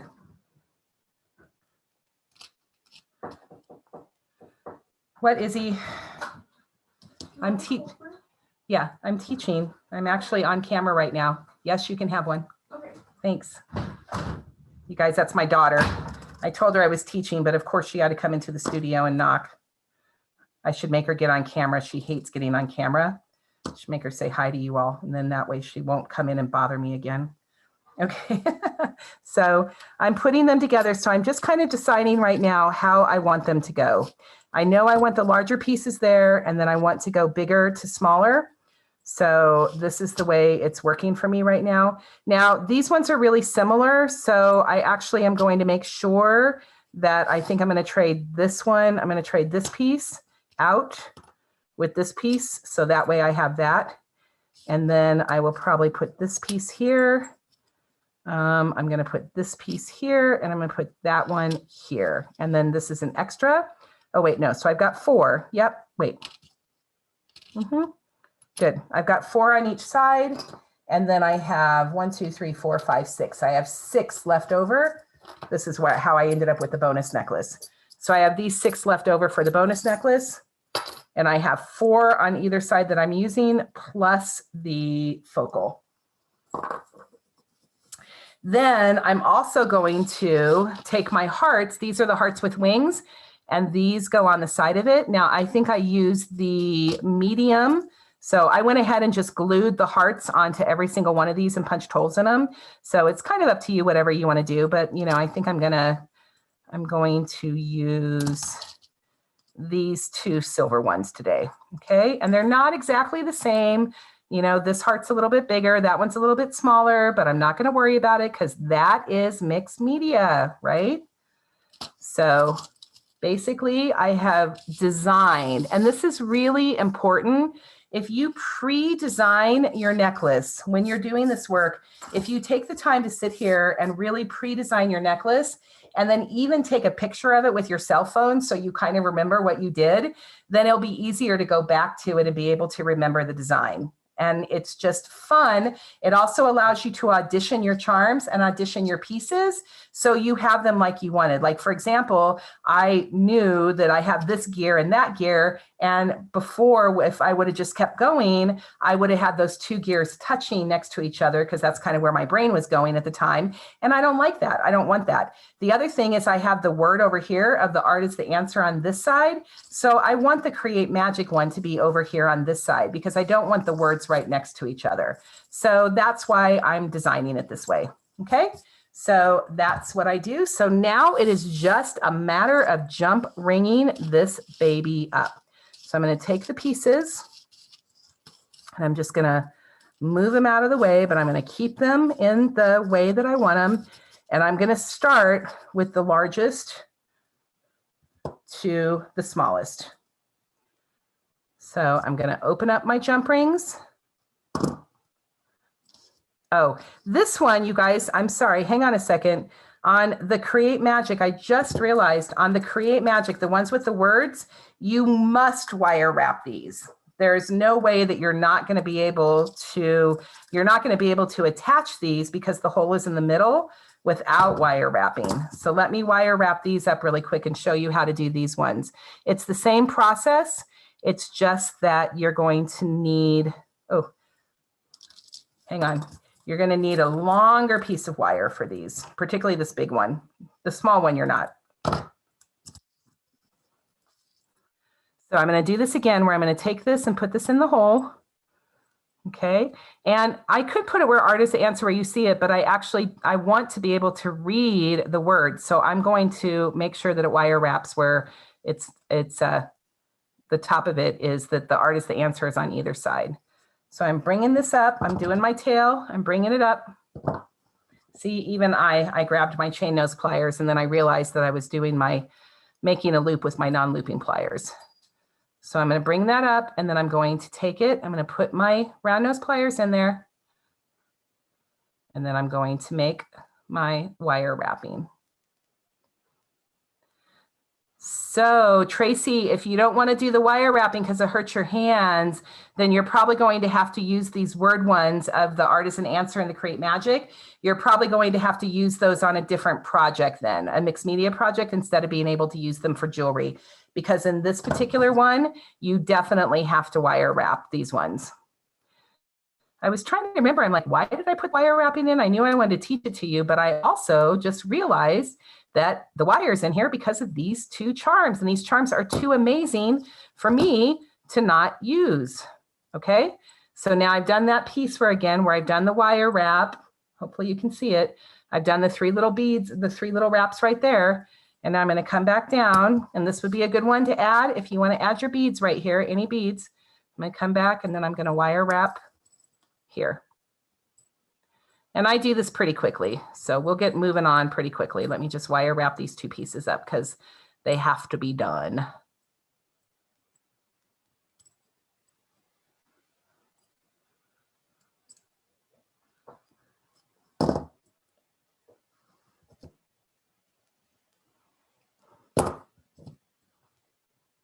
Remember, if the tail gets too yucky at the end to work with it, don't worry, don't struggle with it. Just cut it off and then just pop that piece in there. Run your finger over it, make sure that it's not pokey. That's just a tip. I teach that every single jewelry class I have. I see people walking out of my class without doing that, and I've told them a million times, and it's just like, I don't want your piece to hurt you. Okay, so there's that one. So let me wire wrap this one really quick, because I can't make this necklace if I don't do this wire wrap.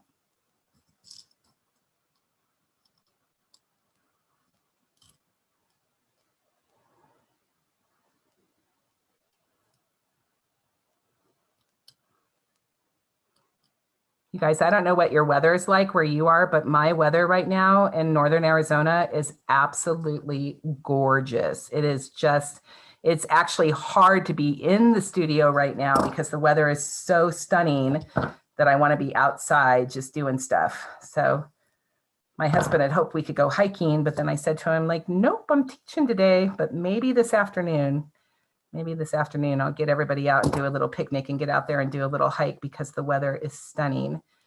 The wind's rustling through the trees. Okay, so I've done that. So now I'm going to go ahead and I'm going to make the other loop.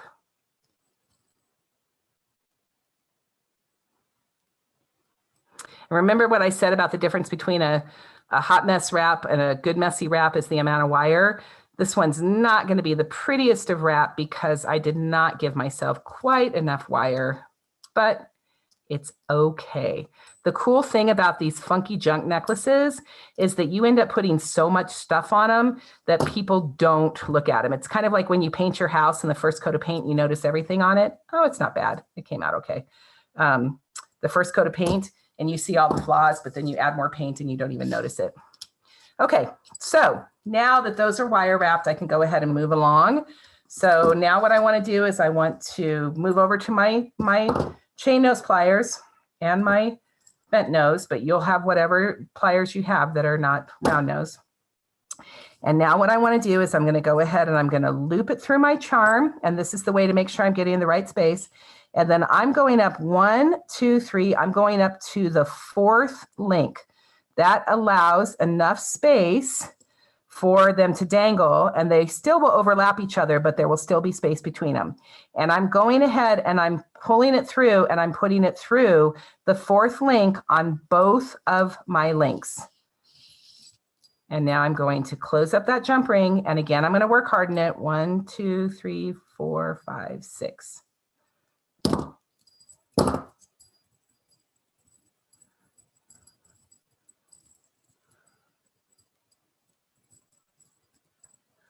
Okie dokie. Okay, and then I'll check it, and I need to check it because I want to make sure that it's hanging correctly. And it is, it's hanging correctly, which is good. However, my jump ring has a gap in it, so I'm checking it and I'm fixing the gap. It's easier to fix it and do it while you're doing it. It's just easier while you're going to double check your work and fix it and make sure that the gap is there and it's hanging correctly.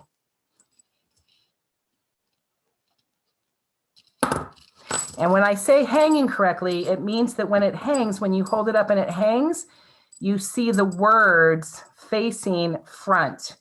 That's the important part, is you want to make sure that your front pieces are there. Okay. Now you can keep going, whatever's more comfortable for you. You can keep going up one side and connect them, or you can do both sides or whatever. I'm going to alternate between the two of them because that just is what it feels like I should do. So I'm going to open up another jump ring. I'm going to come in here. I'm going to do the same thing. 1, 2, 3, 4. I'm going to take my pliers and my fingers and pick it up 1, 2, 3, 4. And I'm going to put that through the 4th link of both of the chain. So I've got it hanging. Pick it up. I'm going to close that jump ring. 1, 2, 3, 4, 5, 6, 7, 8. I'm work hardening it. Okay. Making sure that my jump ring is really closely done and it's closed beautifully. I'm going to come back. I'm going to check it. I'm going to hang it up. I'm going to hold it up and I'm going to check it. I'm going to make sure that it's front facing the way I want it to be, and it is. So I'm good. So now I can move on to the next one. Okay.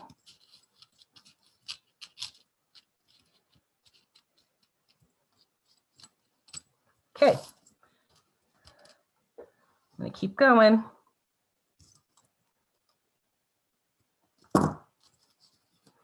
And actually, I'm going to swap these now because I realized that that size and that size, these are closer together. These are actually closer to the same size. And these are closer to the same size. So if I would have had them going the way I had them, it would have looked unbalanced. So now I'm realizing it. So it's really important while you're working on doing jewelry that you check your work and you keep looking at your design each time you do it. So I'm swapping these around because that needs to go there and this one needs to go here now. Okay, so I'm going to come back to this one. I'm going to put the jump ring through the hole. And this one I'm going to come back 2, 3, 4. And I'm going to do 4 again because that still allows me, I have 8 links left. So that still allows me to add 2 more charms to it. So I'm going to do the 4. And I'm going to put it through my charm. And I'm also going to put it through both of the chain.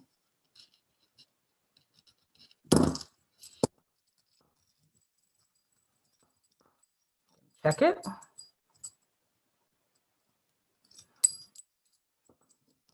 Check it, did it correctly.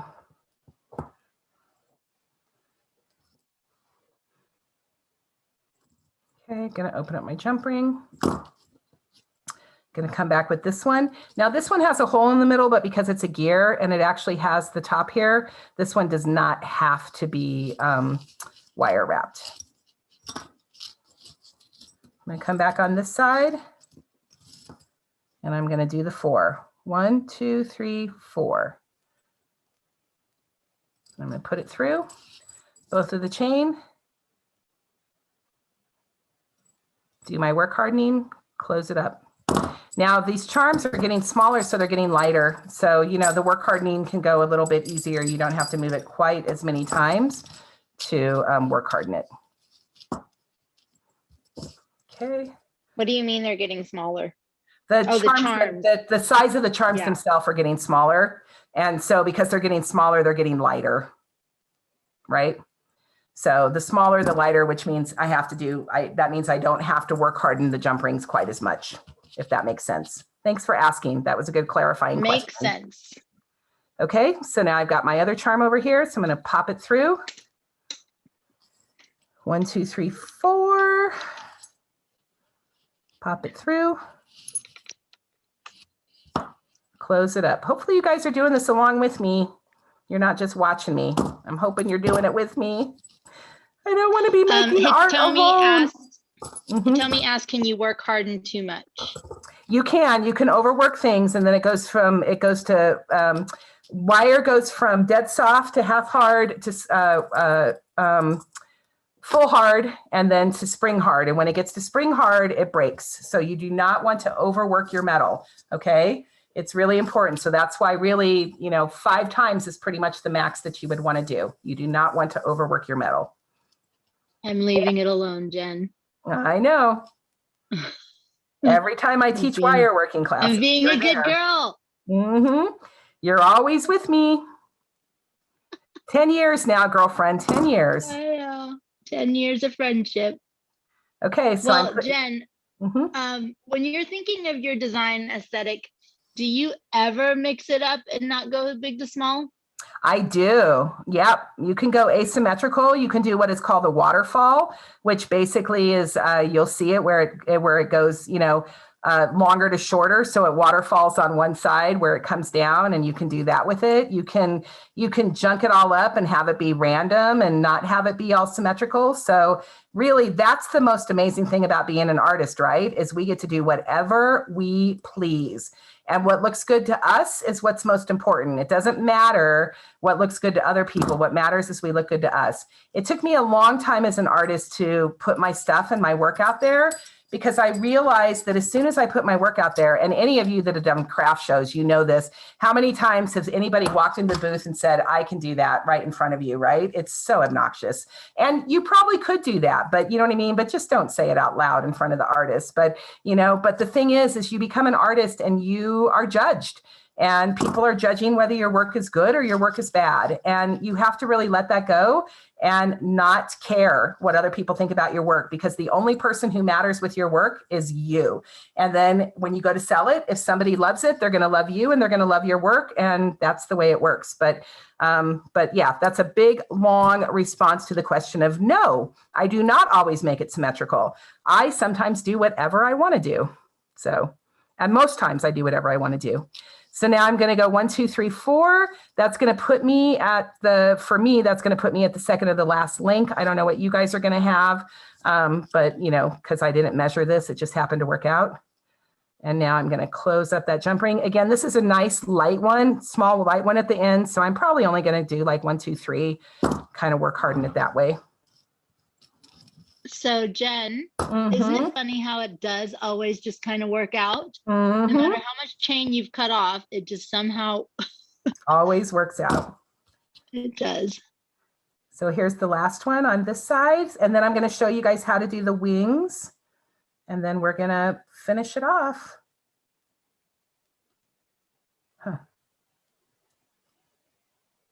Okay, this one is it's not going through those little pieces. Okay, I may have to wire wrap this little one. We'll see. I don't know. It doesn't look like the chain's going through very well. Nope, it isn't. Okay, I got to do a quick wire wrap again. So that one's not working so well. So let me just do that.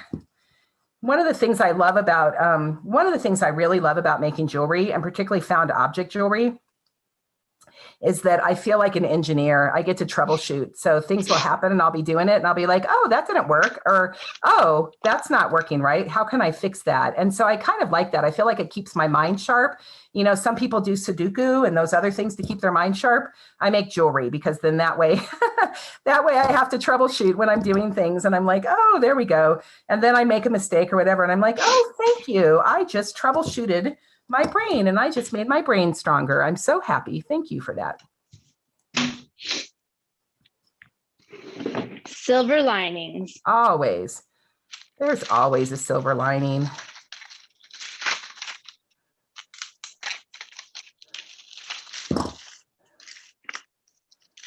Ugh. Okay. I said ugh because I kind of did an ugly little wrap, but the cool thing is you can fix it.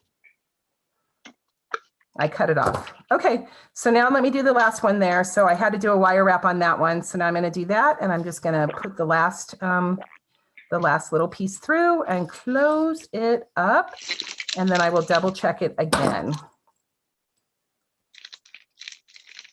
What are you eating, Elena? Sorry, I'm digging. I'm not eating anything. Oh, Sorry. I thought you were eating something yummy. You were making my stomach growl. It sounded like it was going to be a good candy bar or something. Well, maybe I'll do it now because you just said that.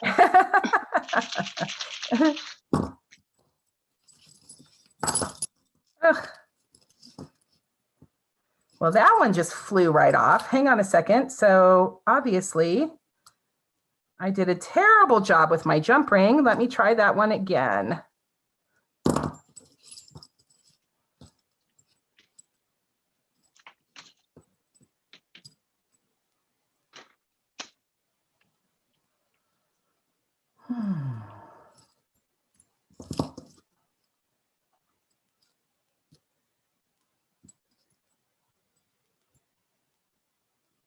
Okay. Now, if you were doing this piece to sell, you would have wire wrapped all those on there, right?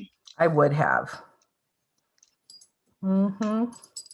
I would have, because I'm struggling right now. For some reason, this particular jump ring has just gotten all wonky and all yucky, and it just isn't working. And this piece has fallen off like 3 times already. So I don't know what's going on. So I'm actually just going to toss that jump ring because it's not working. And you know, these things are machine made, they're manufactured. So sometimes they're already spring hard, you know, so most likely, to answer your question, Hitomi, that jump ring was already stressed a little bit more than others. So when I was work hardening it, I overdid it and my piece keeps falling off. So rather than struggling with it, jump rings are cheap, just throw it away and start over again. And wire is kind of that way too. If you guys start wire working and all of a sudden you bend it, and you make your first bend or you do something in the wrong way, it's best to just go with whatever you started with than it is to try to stop your piece of wire and work again, because it just, once you bend a piece of wire, every time you touch a piece of wire, you work harden it, and that's just what happens. So, okay, so I have my centerpiece done now, and it is complete. And then I have my little jump rings at the very end. So now what I'm going to do is I'm going to take my jump rings at the very end. I'm going to take my little wings and I'm going to jump ring my wings on to the end jump ring here.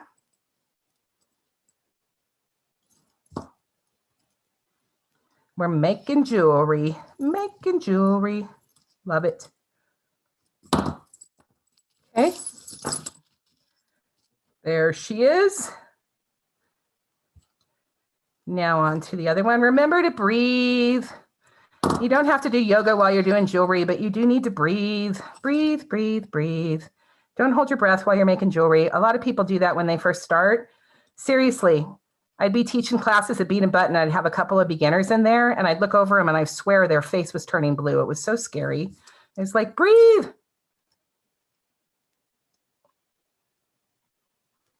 Okay. Our hearts and wings are attached. Now we're going to attach the jump ring over here on the other side, and then I'm going to show you how to do the ribbon next. Attachment points for the wings, so go ahead and work hard on your jump rings on that one. It's important with the wings that these ones are a little bit more work hardened. It's a stress point is what I mean by an attachment point.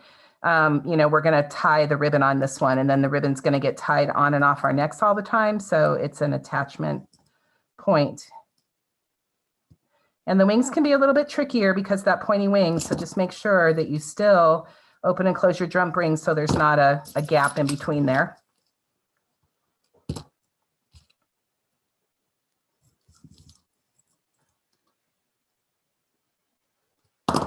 Hopefully this isn't boring you and you're doing good. Not boring, we're learning. Tracy finished her wire wrapping. My second word piece, now starting to add to the chains. What word piece did you do, Tracy? The art, the create magic, or the art is the answer. Oh. Got it.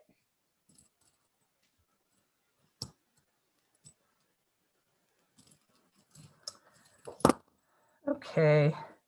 Now I drilled my hole on this one because I was just kind of going fast. I drilled my hole a little wonky, but my jump ring still fits through it. So it's okay. It's still working, but it wasn't the best hole. I went a little bit too long. You can see on this one, I did the second wing, and on that one, I did like the fourth wing, which was a little bit too low. So if that happens to you and your holes aren't quite even and your jump ring doesn't fit through it, you may have to wire wrap your wing. And that's why I'm bringing that up. So depending on how you did your holes and where you punched them, the jump rings should fit through them, but if they don't, you have to wire wrap them. Okay, cool. So that's done. So now the next thing is to just go ahead and add ribbon. Now you do not have to add ribbon, ladies. The reason why I add ribbon to it is because I've got, so again, it's a design decision for me. The ribbon was completely and totally a design decision because I've got so much metal going on here, right? It's just metal upon metal upon metal. And I want to add, and I love steampunk. Like I totally love the steampunk vibe and I love the funky junk vibe on it, but I also wanted to just add a little bit of femininity to it. So that's why I added some silk sari ribbon. I love silk sari ribbon. I get it from the company. I don't have any ties to this company. I just buy it from a company online called Darn Good Yarn, darngoodyarn.com. And they have the silk sari ribbon. I first found them when I was teaching at the Bead and Button Show in Milwaukee, so that's just why I've stuck with them. But if you do a silk sari search in Google for silk sari ribbon, you'll be able to find it. It actually is sari silk. The thing I love about it is in India, they're only allowed to wear their saris to a certain point before they get too used, and then they have to if they get frayed. So there is a whole village community of women who actually will take these saris, rip them up, turn them into ribbon and yarn, and then they have their micro community going on through that. So I love supporting women with this. And so it's a ribbon that I use that looks good and it's pretty, and it also feels good because it helps women entrepreneurs in other countries where they don't have as much of an opportunity for income the way we do in the United States. So that's my little spiel on silk sari ribbon. So now what you want to do is you want to have enough ribbon that you can put it around your neck and you can tie it in a bow. The other great thing about using ribbon for this, as Elena knows when she was making her button necklaces, the awesome thing is that you can actually size your necklace up high if you want to wear it up high or if you want to wear it lower. So depending on your outfit you're wearing, the ribbon attachment is easy, and it also allows for you to wear it. So I'm gonna cut off a nice 2 pieces, a good chunk of it. One for each side. And it comes in all colors. You know, there's a pretty blue, there's orange that I have here. I have the stuff in all colors. I even have it in plain. And I'll take my plain ribbon and I will rubber stamp on it. So, and that adds even more texture and stuff to add my rubber stamps onto my ribbon. You can use seam binding, you can use regular ribbon, you can use lace. This is really your aesthetic right now. So whatever you happen to have in your craft studio or your home studio at home, I'd say grab it and use it for the ribbon, okay? You can use leather. You can even just take what's left of your chain right here if you don't want to add ribbon, and you can use what's left of your chain, and then you can chain it off right now, and you can just jump ring it and then also put in a lobster clasp if you have it, okay? Or you can make your own French hook clasp, so, or buy a clasp or use a toggle. So there's so many options right now with how to finish this off, but I'm just gonna show you how I finish it off with the ribbon. So now what I do is I just take it, I cut the ribbon, and then I just thread it through the end, and very simply I tie a knot.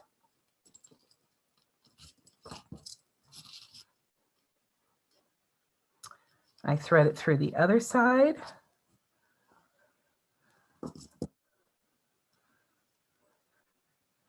I don't know if you guys can hear it, but Greg's out there with the drill. He's using like power tools right now, and I totally can hear it in my studio. It's like so loud, but it's good. He's building us a brand new fire pit, so I'm happy. Okay, so I'm going to tie that one off. So I'm going to tie that with the ribbon, and then that way it's finished. And then I can just tie it around my neck, whatever size I want. Now I'm going to show you one little tip that I do as a jewelry maker. This is something I did that I love. These little pieces irritate me when they're just kind of down and dangly, and I don't really like that so much. So what I do is I take an extra little piece of wire, and I basically do a wire wrap to make sure that that ribbon is sticking up. And it looks adorable that way, because then it looks like a little tail and it's not facing down. So I take a piece of take a piece of wire, and I take right above that knot, and then I put that ribbon going this way. And then I actually very, very, very tightly create a wire wrap around this piece of ribbon.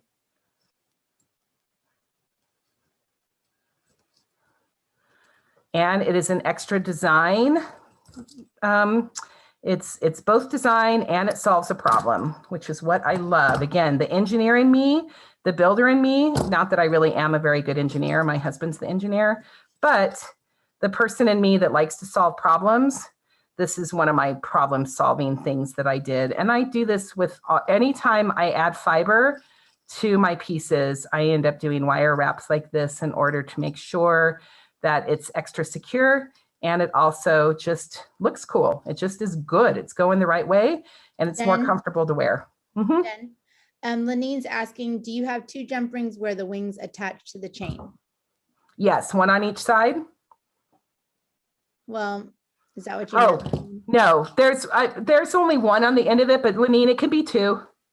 I just used one, but you can easily use 2. So it's fine. Whatever works for you. Tracy said it's not boring to create magic, exactly like Jen said. Thank you for that. I'm just like, I feel like I'm doing the same thing over and over again. So that's why I was like, I hope this isn't boring for you. So now I'm going to go back. I'm going to do the other side. I'm going to take that same right above the knot. I'm going to pinch the knot, and then I'm just going to start wire wrapping that piece of wire down for that extra little design.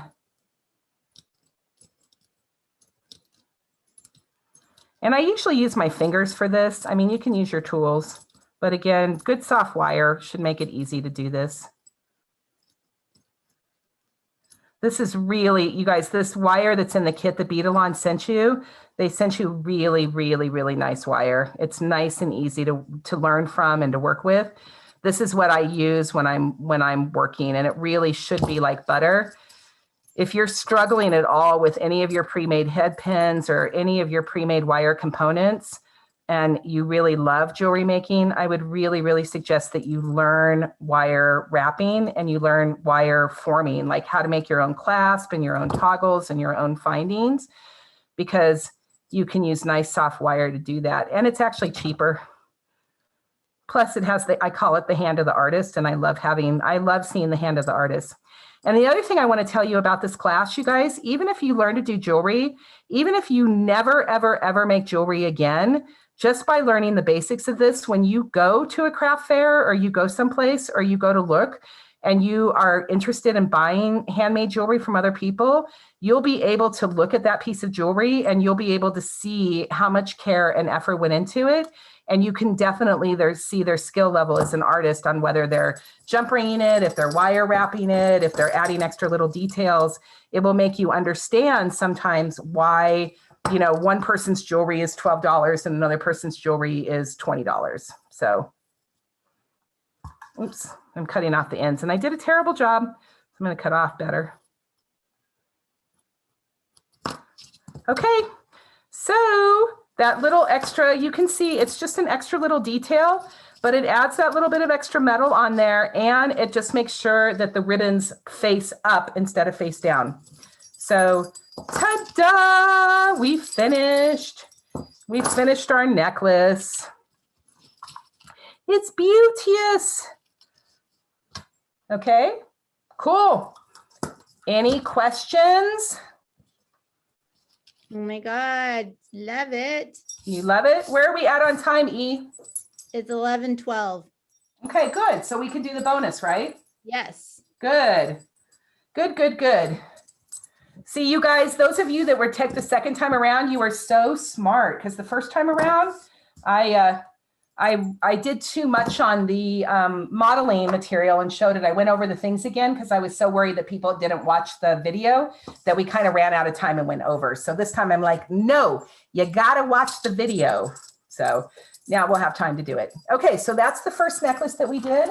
So here is the little bonus necklace. This is the one with the little hearts that I had you do.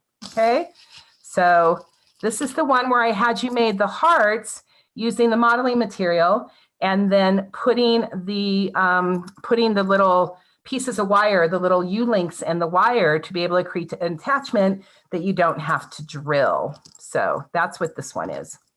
So simple, fun, bonus, this one.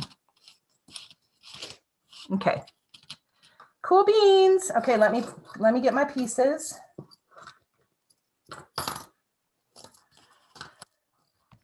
So these ones with the bonus one on these pieces and this pieces, out of these three, in order to do this project, you are going to need to wire wrap these three little charms, or you're going to need to find other charms in your stash that you don't have to wire wrap. But I'm going to go ahead and wire wrap these ones up really quick in order to do this project.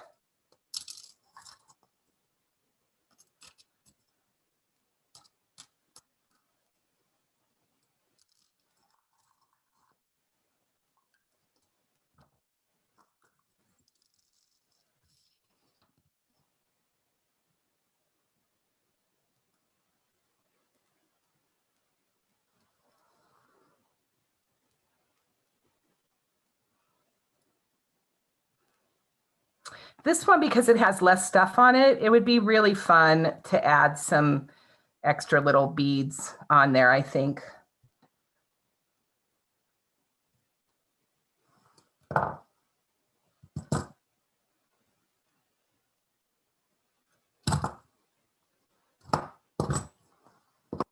If you lose your tools, which happens to me a lot, I was taught by another instructor, if you lose your tools, all you do is you take your hands and then you actually move them about a foot either direction, left or right, and most likely that's where your tools are. So another little tip. I just lost a tool and I remembered to do that, and I immediately went back, and of course there was my tool. I put it off to the side exactly about a foot away.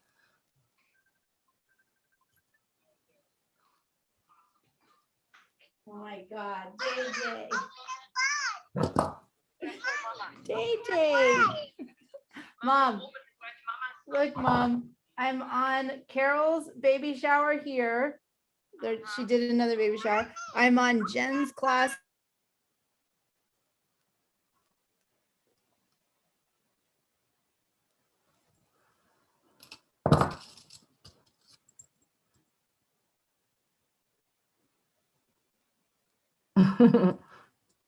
Oh my God, Jen, I have so many things going on. I'm literally got Carol's baby shower on. My mom just called on Messenger and I've got your class going. Too many balls in the air, girlfriend. That's what Yep. it's like to be a single mama.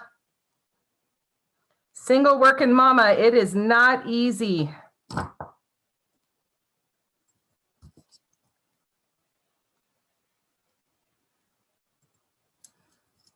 Okay, so you guys, I'm not going over all the wire wrapping again. I'm just doing it, but I just want you to see that, you know, once you do this a bunch, you know, a million different times, it becomes very quick. So I can actually, you know, I can make necklaces pretty darn quickly. I can make jewelry pretty quickly with my wire wraps and everything because I've done them so much. So it really is a learned skill. And once you learn them, it goes super quick and easy.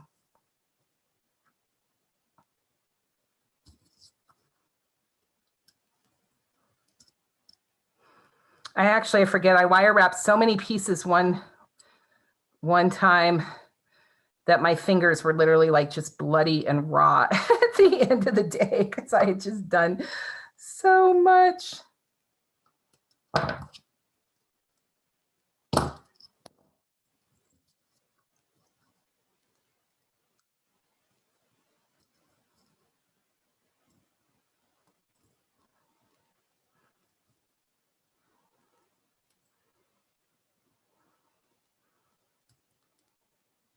A wire can definitely take its toll on your little fingers. Mm-hmm. Okay, that's done. So, okay, so back to our chain.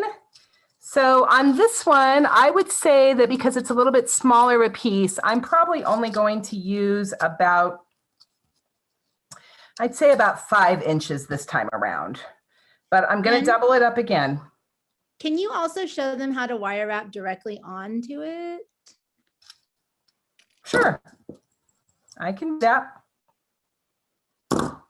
Just to give them one extra skill. Mm-hmm. I can. Oh my gosh, Elena, you're just going to make me work for my money today. You're working for that juicy kit you gave everybody. She works hard for her money. Yes, she does. Works hard for her money. So you better treat her right. I sing terribly. Right. Luckily, my daughter sings way better. I'm not going to force you guys to listen to any more of that. Bella is a singing machine. She is.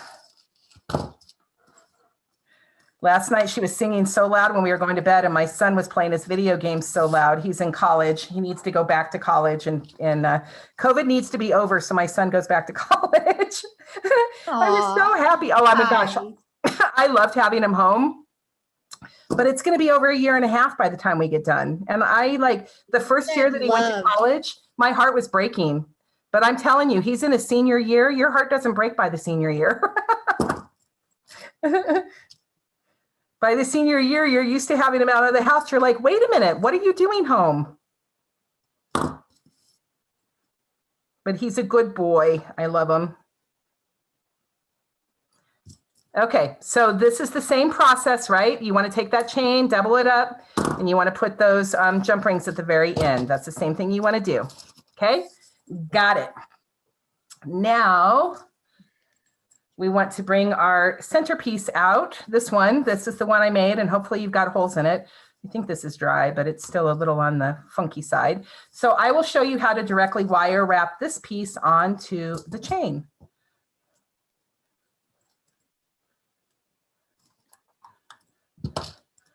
So it's basically the same, but I'm going to take it, I'm going to put it through this piece. I'm going to find that center. I'm going to go through both of the centers. And now I have the chain hanging on either side and the wire through. I'm going to bring that smaller piece of wire up.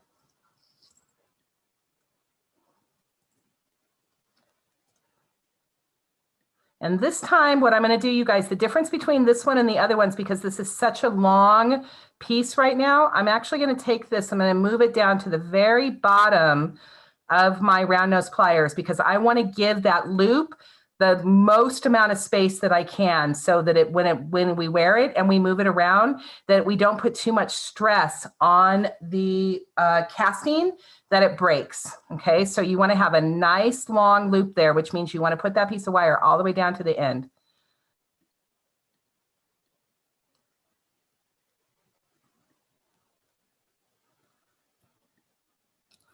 And then I'm going to wire wrap it like that.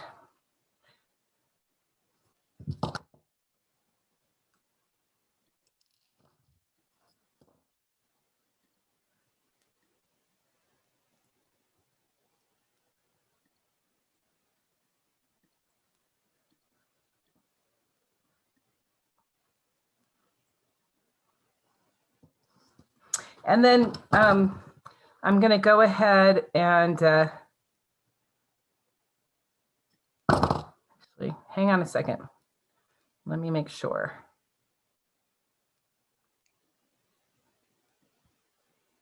Yeah. And then what I'm going to do is I'm going to, instead of wire wrapping it down, because I don't need a double loop right here, there's no reason to have a double loop. I'm just going to go ahead, I'm going to cut off that extra piece of wire right there.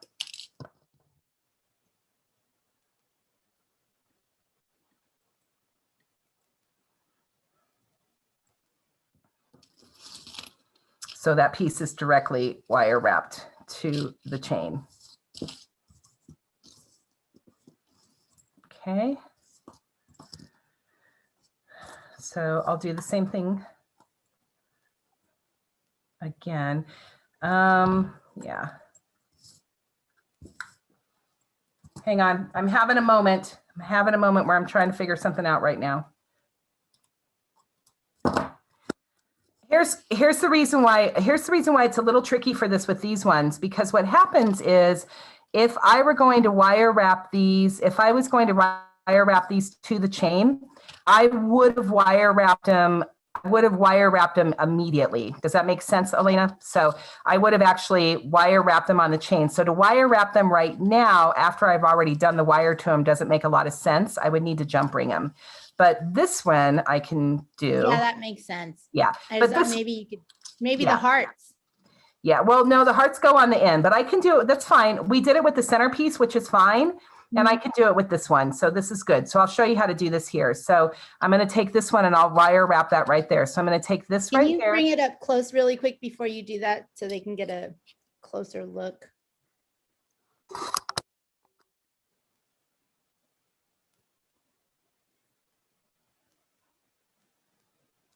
Is that working? Is it not focused? Is it blurry?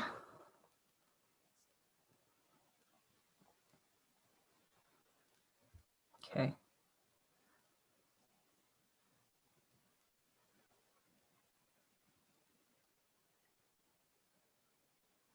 Okay.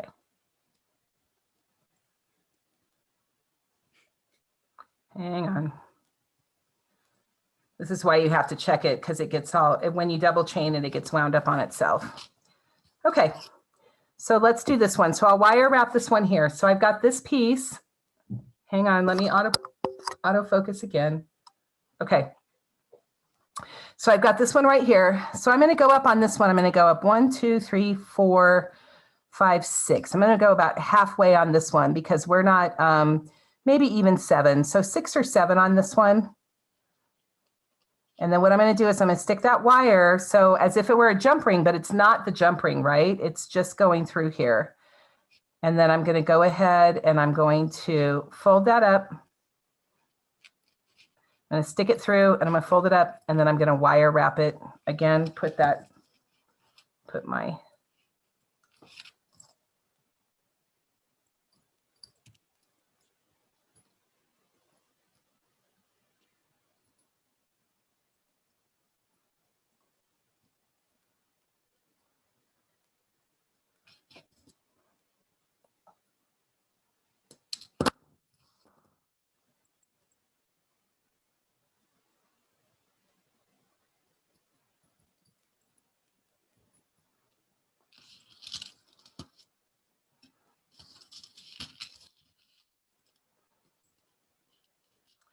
So that's creating, it's interesting, it's creating an extra little loop right there.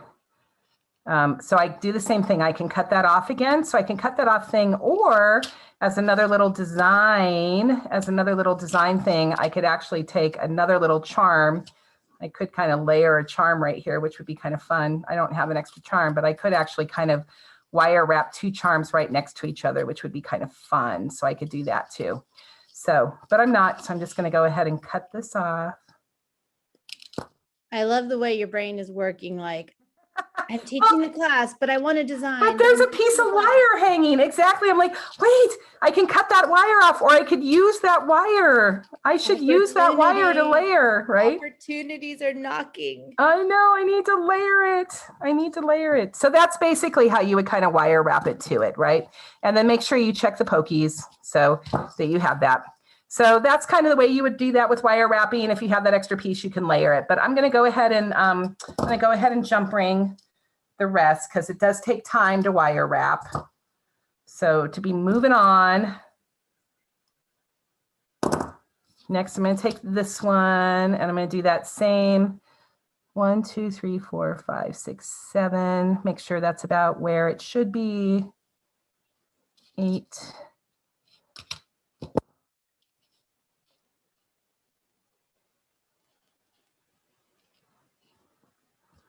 Put it through the chain. This is very familiar. Don't grab your round nose pliers to do that. Grab your chain nose pliers or your bent nose. Close that one up. Okay, so you've got that. And now all we have to do is put the other ones down. So, and then just design wise, what do you want it to look like? So I think I'll have both of those there.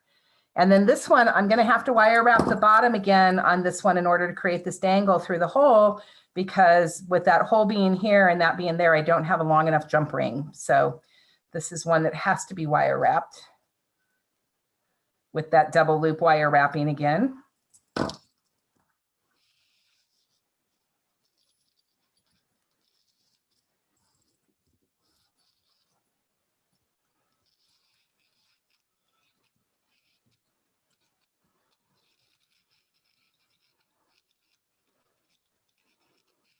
Breathe, breathe, breathe, breathe.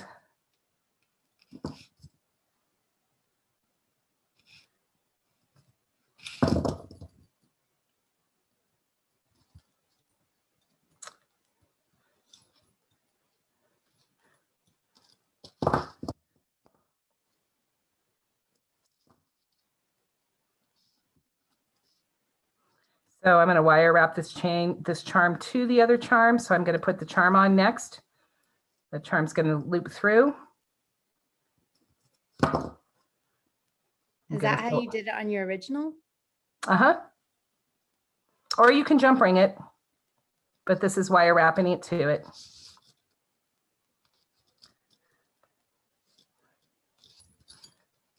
So the problem is, remember how I told you that I just had done my castings yesterday? And so when I pulled them out today, they weren't fully dry. So they're not fully dry. So what happened is that's broke, but that's broke because this is still wet. So I'm sorry, you guys. So that kind of, I don't have a dry one. And this opened up on it, but the casting does not do that if it's fully dry. And that's why this one, there we go. This one works out just fine. You can see that what I did. So, oh, I didn't wire wrap it. You're right, Elena. I didn't. You were correct. I actually had this one where I was able to jump ring it because I had the hole. I put the hole better enough to where the hole actually would put a jump ring through it. And then I just jump ring the bottom on it. But with this one, my hole doesn't fit the jump ring. So that's why I started wire wrapping it. So anyway, so I messed that one up. So that piece is yucky. So I would have to go back and find one that's dry. So sorry about that, but you guys get the gist of it, and we will keep on keeping on without that bottom one. And make sure that your pieces, before you start working with them, unlike me, make sure that your castings are fully dry. You know, it's not like I didn't have advanced planning. I should have been able to make my castings at least 3 days before deadline, but I did not.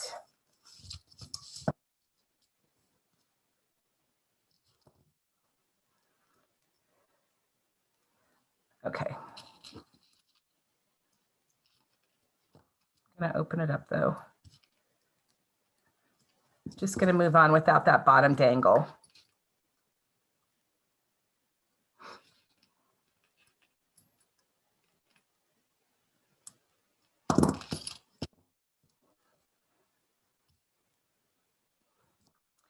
It's actually very surprising to me because I've been wearing this piece, my pieces that I did from the one we made in the sample. And when did we make the sample, Elena? Like January, December?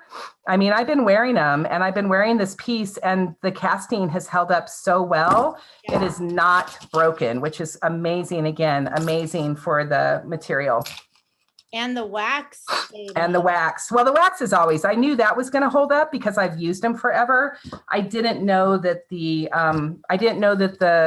clay would hold up that well, the jewelry. I'm so pleasantly surprised that the clay holds up as well.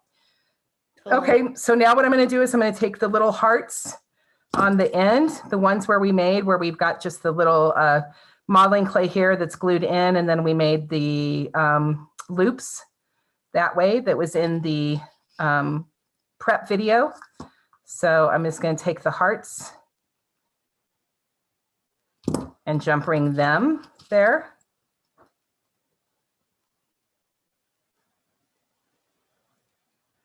Take the other one over here.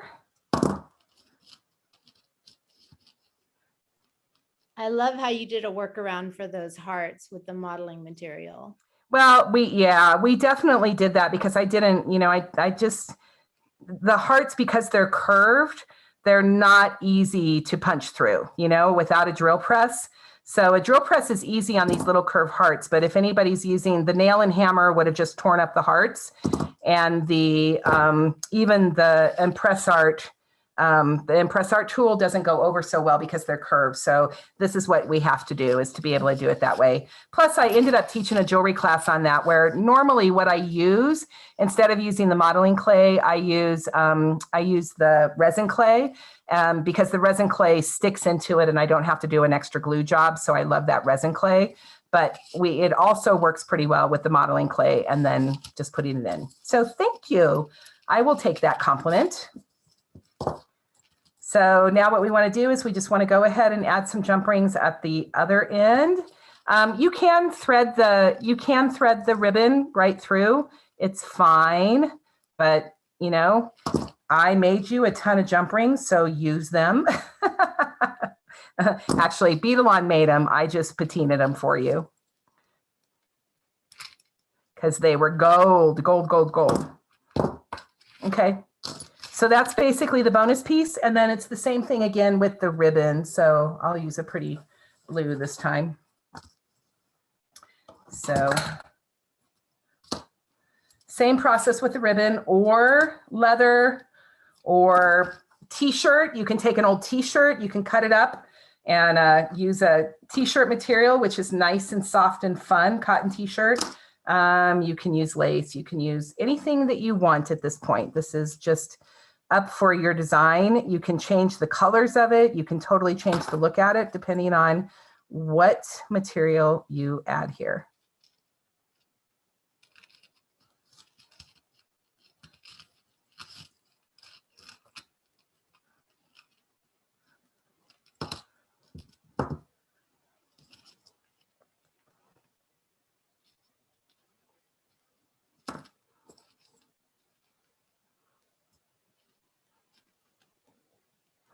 So I don't know if I told you, Elena, but my son got me to make cold brew coffee at home, and he got me a way to make my own cold brew. And you know how much I love coffee because you got to get me coffee. Yeah. Now he's got me kind of addicted to it. I can feel that I'm like, oh my gosh, it's time for a cold brew.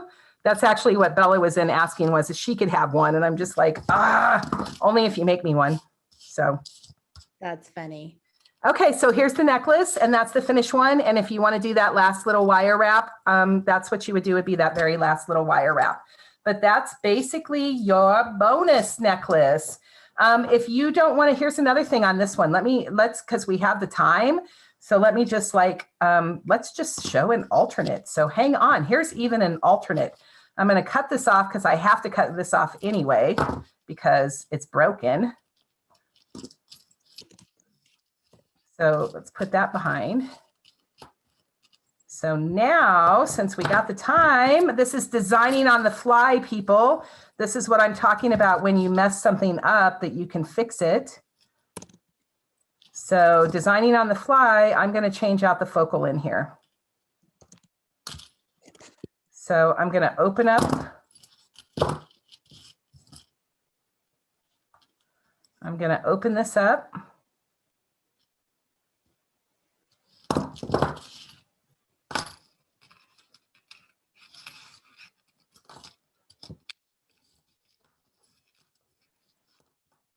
I know you have no idea where my brain is going at this moment, and I totally understand, but I will walk you through it, I promise.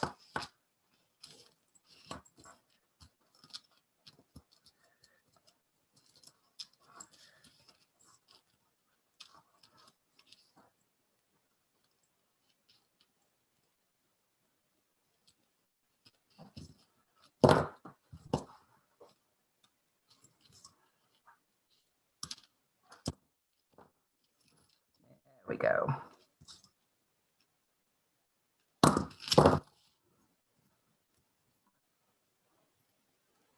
Okay. So because I did a little screw up, I'm going to fix it and create a whole nother design on the fly, because this is what is so awesome with this chain. So I'm going to take one of the hearts.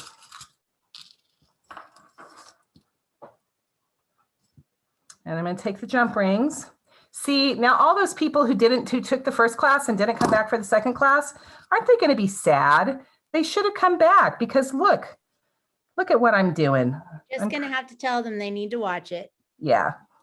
Tell them that I messed up and fixed it, right?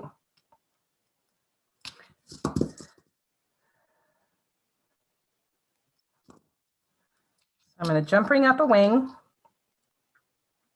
And I'm going to use 2 jump rings right now because this is a heavy wing and it's just going to lay better if I don't try to jump ring it. It's going to lay better if I use 2 jump rings better than 1.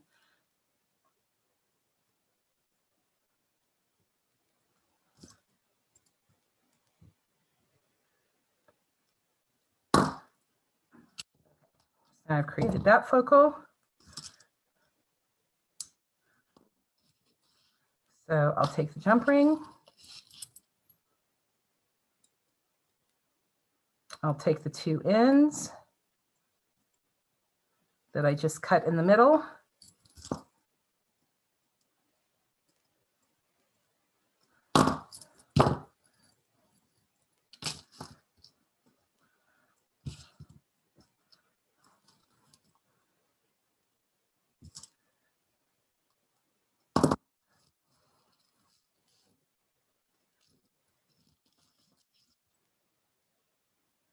I have to tell you, I'm sure everybody on here loves this part of making art. It's the creation process where your brain just literally takes wings and flies. And I love that.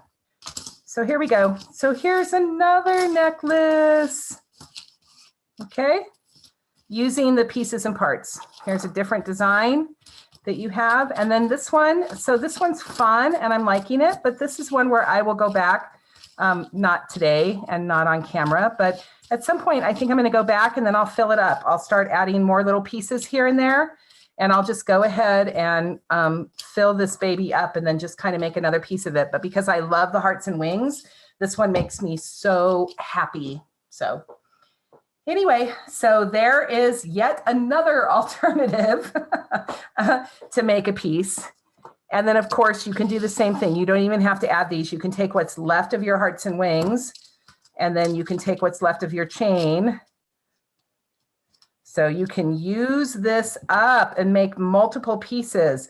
I said that if you take my class, there's so many pieces in this kit that you literally could probably open up an Etsy shop if you just took all of these pieces individually and just wired them up and use the chain. You could have just an amazing array of individual pieces. So this is how fast, truly how fast jewelry making can be. We love it. Okay, are we We're done. let people come on and show their goodies? I would love that. Love that. Let's see.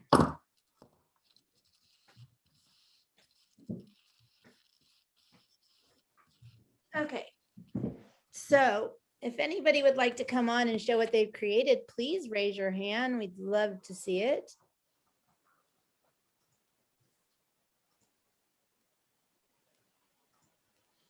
Here comes Tracy. Hitomi, could you drill a hole at the bottom of the wing in the center and add bling beads? Of course you can. That's a yes, yes, yes, yes, yes, Hitomi.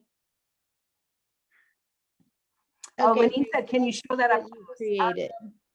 Lenine, I'm sorry. I don't know what you wanted me to show up close. I'll go back and show it up after we chat a minute. So whatever you wanted. I told you to go close. You're good.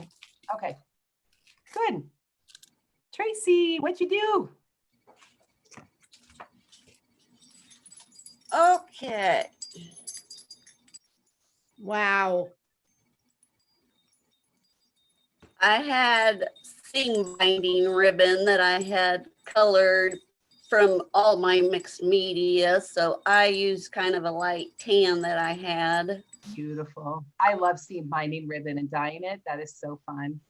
Well, I probably have every color of Tim Holtz's Distress inks. Mm-hmm. On my focal piece, you were using the glitter. I happen to have a glitter on my desk, but it was a kind of greenish blue. Beautiful. Not quite a turquoise, but close. It's gorgeous. Yeah. And I love that you just happened to have glitter on your desk. That was pretty fantastic. Yes. Well, it was actually that glitter glue. Mm-hmm. Yeah, the stickles, right? Yeah, exactly. Yep. Beautiful. Well, I have to say, I had my hearts ready, but yes, right now my hands are a little crampy, so one necklace is enough, right? yes, I'll have to do the second piece at a later date. I agree. So give my hands time to relax. Well, that was a lot. I mean, you added a lot there with those pieces. So, that was a lot of bending and moving and changing. Well, and that's like, even when I wire wrapped this end, I didn't even do that good on this end at all. It was like, okay, I can tell my hands are starting to really hurt. I need to stop. Well, you did a great job. You did a really, really beautiful job. I think I love it. Thank you. Well, as I say, yeah, the things that you taught, even with the pre-videos, was amazing. And I know I learned a lot. Oh, thank you so much. No, thank you. I appreciate it. It's so funny. I've been doing the teaching for a long, long, long time, as Elena knows. You know what I mean? I actually started teaching at scrapbooking stores in 2001, 2002. And I've had so many times over, and Elena will totally attest to this. I've had so many times where I've seriously considered giving up teaching, like just giving it up and doing something else and going on with it. And it's so hard because I get done with it, but I'm like, I really do love teaching, because I love when you guys, like, I don't know, you know what I mean? It's like, you just get it and then you just take off on your own direction, and it's really fulfilling. So thank you for saying that. Well, I know there's been times that, especially because I do like dangly earrings, that I've wanted to learn wire wrapping to do some, and I have some wire up in my actual craft room upstairs to do some, with some of the found pieces that I've collected through the years and then just never did. So I am real happy to learn, to me, what I thought is a very easy technique for wire wrapping, because what I've seen on videos, it has not seemed that easy. Yeah, yeah, I know. Thank you for saying that. I taught myself. That's what I said. I was like, I watched all of those videos because I'm a self-taught artist. I'm a trained journalist, but I'm a self-taught artist. I watched all of that stuff and I got so frustrated. It's like, there's got to be an easier way. Yeah. And you know what? Yeah. I just started playing with it. So this technique I showed you is literally just my own technique on how to do it. And I feel like it, I mean, I didn't have any trouble picking up on it. I mean, it's just because my hands have gotten so bad. Right. But, you know, just to do a couple of pieces in a sitting, I think is not going to be an issue. It's just, when you're doing that much, then it just gets to be too much. But thank you so much for being here. I appreciate it. And thank you for saying that about the teaching, because honestly, I think that each time I go to give it up, I just need to get online and be like, okay, should I give this up, right? No, you shouldn't do it. You shouldn't give it up. No, I think you're an awesome teacher. Thanks for the Thank you, feels. I'm Tracy. feeling all the feels. Yep. All right, Jen, we're ready for Lenine. Thanks, Tracy. You betcha. All right, Lenine, you can come on whenever you're ready. Do it. Let's see, did I make it? There I am. Hi, Lenine. Hi. Hey, do you know Beth Shea? I don't. She's know that. that. She teaches sometimes in Tucson. Anyway, she's my local bead store, and I thought you might know her. So this, I don't know. Awesome. See, I'm adding. I don't have them all on, but there's feathers in here. Ooh, fun. I don't know I if you can can see see the feathers. Yep. So I'm adding them in between the gears. I haven't gotten them done yet, but right. I love it. That's what I'm hoping. I'm hoping that you guys will take it and, you know, take the project and go find some buttons or feathers or charms or broken jewelry and do exactly. I love it, Lenine. Your brain went exactly where I was hoping it would. I love it though. It's beautiful. I don't know if I'm going to keep this ribbon or something else, but yeah, I'm happy with it. Thank you so much. And look how messy my wraps are. Perfect. You did it excellent. And oh my gosh, that was hard. Oh my gosh, but you got an A for effort and an A for following directions. So you know what I mean? It's like, it's all good. Messy is good. I'm telling you, you're going to take it to the bead store and people are going to be like, but then you'll be like, no, I met this teacher who said it's okay. It's okay to be messy. It's organic. Yeah, I didn't get to the second piece yet though. No, that's okay. All good. It took me a while to get there. Plus I had to go dig up feathers. Yeah. Well, you know, anytime you start digging, I could have lost you for 2 hours while you're digging, right? Well, let me show you this. This is just one tray of my charms. It's awful what I have collected. Well, you can only see parts of my room back here, but I have just, stacks. So yeah. So actually I look at yours and I'm a little jealous how contained it is. Oh, that's just one. Okay. It's not contained. If you ask my husband, I have gone out of control. Yeah, well, husbands. Anyway, thank you. Thank you. I hope you take this and I hope you teach more classes at your local bead store because people need instructors, Lenine, and people really need to learn this stuff. So I really hope you take anything and everything I taught you here, and I hope you take it and put it out into the world and teach others. Okay. Well, thank you very much. Okay. Thank Sure. you. Bye. Bye, Lenine. All right, we got talk to you later. I'm going to be here this afternoon. Okay, great. See you soon. I did not do it. All right. Lisa says, thank you, Jen. The class was so much fun, even the second time around. Yay! She came back. All right, Danny and Perrin, you should be able to turn your camera on.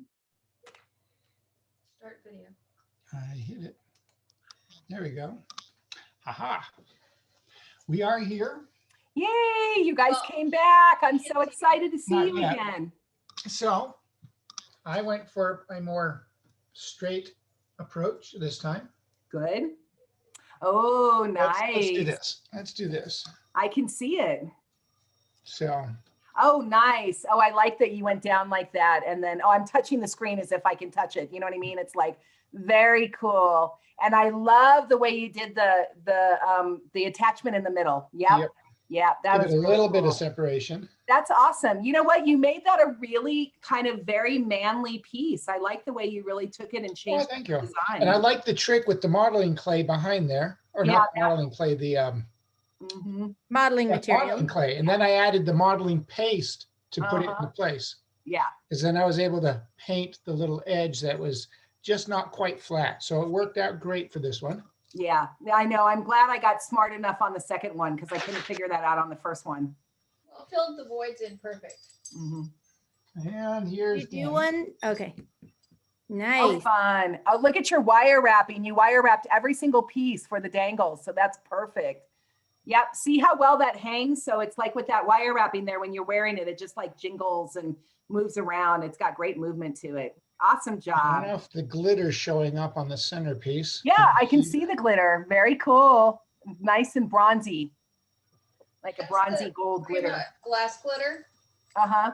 So it's got that extra shimmer, vintage shimmer to it. Yeah, that's what I use too. That's what I have in my studio is the glass glitter. So yeah, the shards. I love the shards to it. So very Yeah. fun. Yeah. They're fun to embed in the resin. Absolutely. Absolutely. It's the only thing that really works with the resin because the other glitter is too light. It just floats. So the only thing that works is the glass glitter. So I know I don't even have any of the light stuff anymore because I work so much with the resin. Yeah. Well, I'm so glad you guys came back and you created again. You actually took a second time. Like you guys are gluttons for punishment. I'm telling you. You were one of our favorite classes. We were looking Aw. forward to it. Yes, Oh my indeed. gosh. Thank you. Thank you so much. How's the store going? Well, Doing very well. good. Are you opened up yet again? We've been open through the whole process. Oh, nice. So we're in Oregon. So Uh-huh. we've been open and very busy. So Oh, good. That's good. A good friend of mine lives in Maryland and has a store and she's in a mall. So she got closed down because of lockdown. So it was really stressful for her. So I'm super glad to hear that you've been able to be open and busy and doing well. yeah, Yeah. we work from home. So we didn't have to worry about the Commute. Oh yeah, because you do everything online and with shipping, correct? Yes. Good, good. Well, again, just like last time, I really hope you take the same thing like I told Lenine in your local area. I hope you take the techniques and you teach it and you use it with the stuff in your store and really like get the word out there and get people making jewelry because it's not as difficult as they think it is. You know what I mean? So yeah. Well, as soon as the pandemic lightens up, we can actually get out and about. Yeah, I know.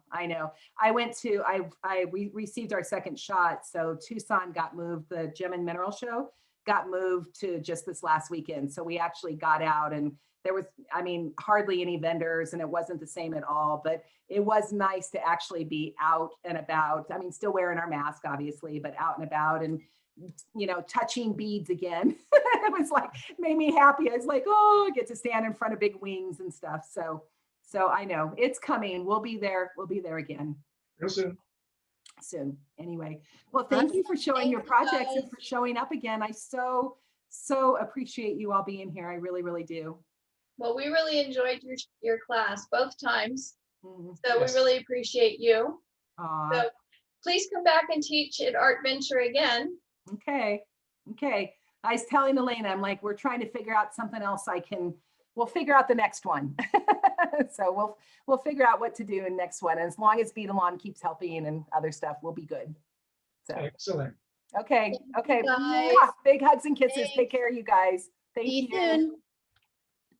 Okay, so Jen, we did it. I'm finishing my breakfast right now. So You go, girl. I still gotta make mine.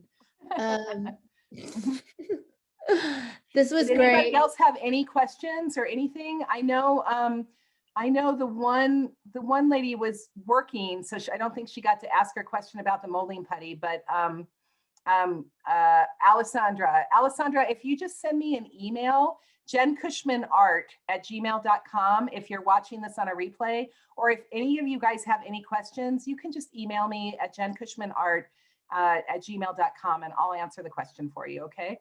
Yeah, she can also ask right in the group too. We'll make sure she gets her question answered. Okay. She's Lanine's asking what your store name is, you guys. Please go ahead and pop that link in the chat again. I know you did that last time, but pop it in because you carry all the Prima products. Thank you so much, you guys. Thanks, Jen. Look, right on time. I know you're Just so enough time good. to hug the baby and get right back at it and grab some lunch. Thank you, guys. Thanks, Jen. We Bye, everybody. loved it. Bye. Love you all. Love you. Thank you. Oh, 4 creative seasons. There it is. Thank you. Thank you. See you guys soon. Thanks, Jen. Awesome. Awesome. Oh, wait. Hold up your piece. Dang it. Forgot to screen cap. Okay. We'll get that later.